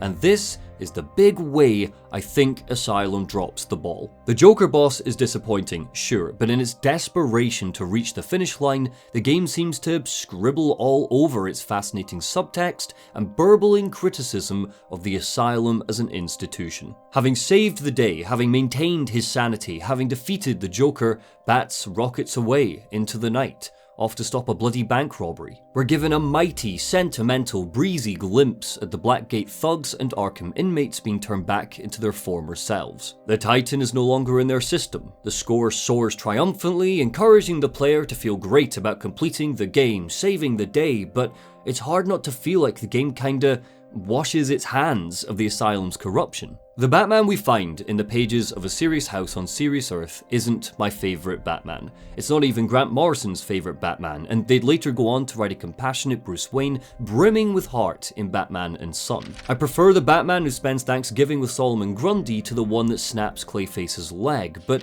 despite the darkness in that story, A Serious House on Serious Earth ends with Batman coming to an understanding with one of the patients. He returns Two-Face's coin to him, even though that might enable his disorder and stop him from getting better. Our hero helps an old friend reunite with a coping mechanism. The story ends with empathy, but I don't think Arkham Asylum ends with empathy. I think it ends with the institution's corruption not being exposed, with Batman leaving the island while the patients are returned to their cells. Tomorrow they'll wake up for another day of torture, torment, and experiments that don't help them. And just like elsewhere in the game, Batman doesn't blink. He doesn't tell Commissioner Gordon that the asylum needs to be investigated. He just disappears into the night, off on his next adventure. He's fixed the symptom, but not the disease. While I'm not convinced Batman found himself inside Arkham Asylum, Rocksteady certainly found their Batman, and we got to find him right alongside them. It's a careful, pulpy descent into his determination, his preparedness, and his ability to remain steadfast in the mouth of madness. In the spiraling towers and cold, grim wards of Amadeus Arkham's legacy, we see a Batman without the mask of Bruce Wayne to humanize him. That means they needed to give us that humanity while balancing it with his brutality. And while the wheels of the Batmobile start to squeak and stutter in the game's finale, I think it's important to consider how minute these problems are when compared to the rest of the game. The 25th of August 2009 was a dark night for the Batman, but Rocksteady used all of their resources to make something positive and good out of it, to find a hero in this. Arkham's Batman will always speak to that, and I think that's what matters. Thanks for watching. If you enjoyed this video, I would love it if you could like and subscribe. I'm aiming to hit 100k before I get married this year, so every little helps. The badass thumbnail was designed by friend of the channel Zoltiboi, so give him some love in the comments. On the left hand side of my patrons, if you want to see videos like this early, ad-free and sponsor-free, you can join them for just £2. There are no tiers. So, order of thanks go to Michael Gallagher, Captain Cabinet, Logan Hamilton, David Brynjarsen, Name Requires DLC, George Vincent, Eric Frey, Danger Zone, Tyler Shepard, Chris McMullen, Chris McRae, Ryan Bryce, Ryan, Brent, Matt Emmy, Matthew Halsey, Sean Toland, John McGuirk, Jerome Hotchkiss, Prodigal Horse, Mr. Anthropic, Mike Chalabi, Trenchcoat Guy, Timothy Hollowell, The Heirs of History, Griffin Spencer Beam, Cody, Kyle P. Feely, Garrett Birchall, Chach's Vaz 76, Jack, Neil Mack, Sam's Forge, Aurelia, Schwabalaba, Kristen Fenchel, Neon Leah, Saint Allison, Patrick Baird, LGX, Weaving Werewolf, Nicholas Chemin, Trevor Vernon, Mark Anderson, Joel Wilcox, Pleo, Gavastrian, Blank Name, Unholy Biscuit, Uzair, Leon, Matthew Sinclair Thompson, X Wrights, Shamax, Tibby Galanu, Aiden, Jonathan Riggs, Ace Attorney Fan 621, Zachary Johnson, Daxter TK421, DNSCH, Jordan S, Jared Trainham, Damp Gibbon, Monic Harry, Kieran Gresty, Lamar825, Jeremy Shore, Ike N, The All Brand Man, Tempe, Unicourt, Anthony Holder, David J. Moran, Minato, Callum Armitage, Christopher Tierney, Torstein Sunness, Fipsy, Derek DeRosia, Luca, Tom Inns, Sammy Stuff, Jaguke, Alberto Calles, Captain Waffles, Type Raz, Dini, Zachary Powers, Andrew Munoz, Prospero, Naren Guterres Nopoff, Alan Black, Callsign Nor, David Bedard, CC, Jared Helfer, Mukor, John Fosterag, Robert Capel, Matt McCulloch, Paul W, Chief Sweep, Ehor May, Jonathan Lum, Eddie Wingfors, Reese, Strupp, Angry Optimist, Yana Grasfrau, Mr. Fredo Renton, Laura Possum, Long Cheddar, Talkster, Ashley Broning, 100 Sams, My Friend Neil, Nathaniel Waters, Dinkin Pearson, Kyle Pears, Lonely Ronin, Kane Highwind, and Neve Care. Thank you all so much, and take care.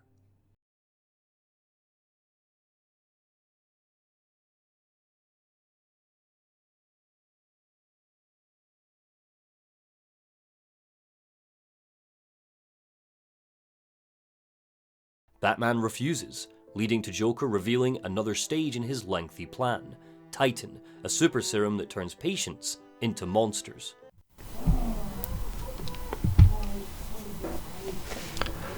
Just the loudest man in the entire fucking universe. Why? So many weird sounds. It's like if Beaker and the Swedish Chef had sex.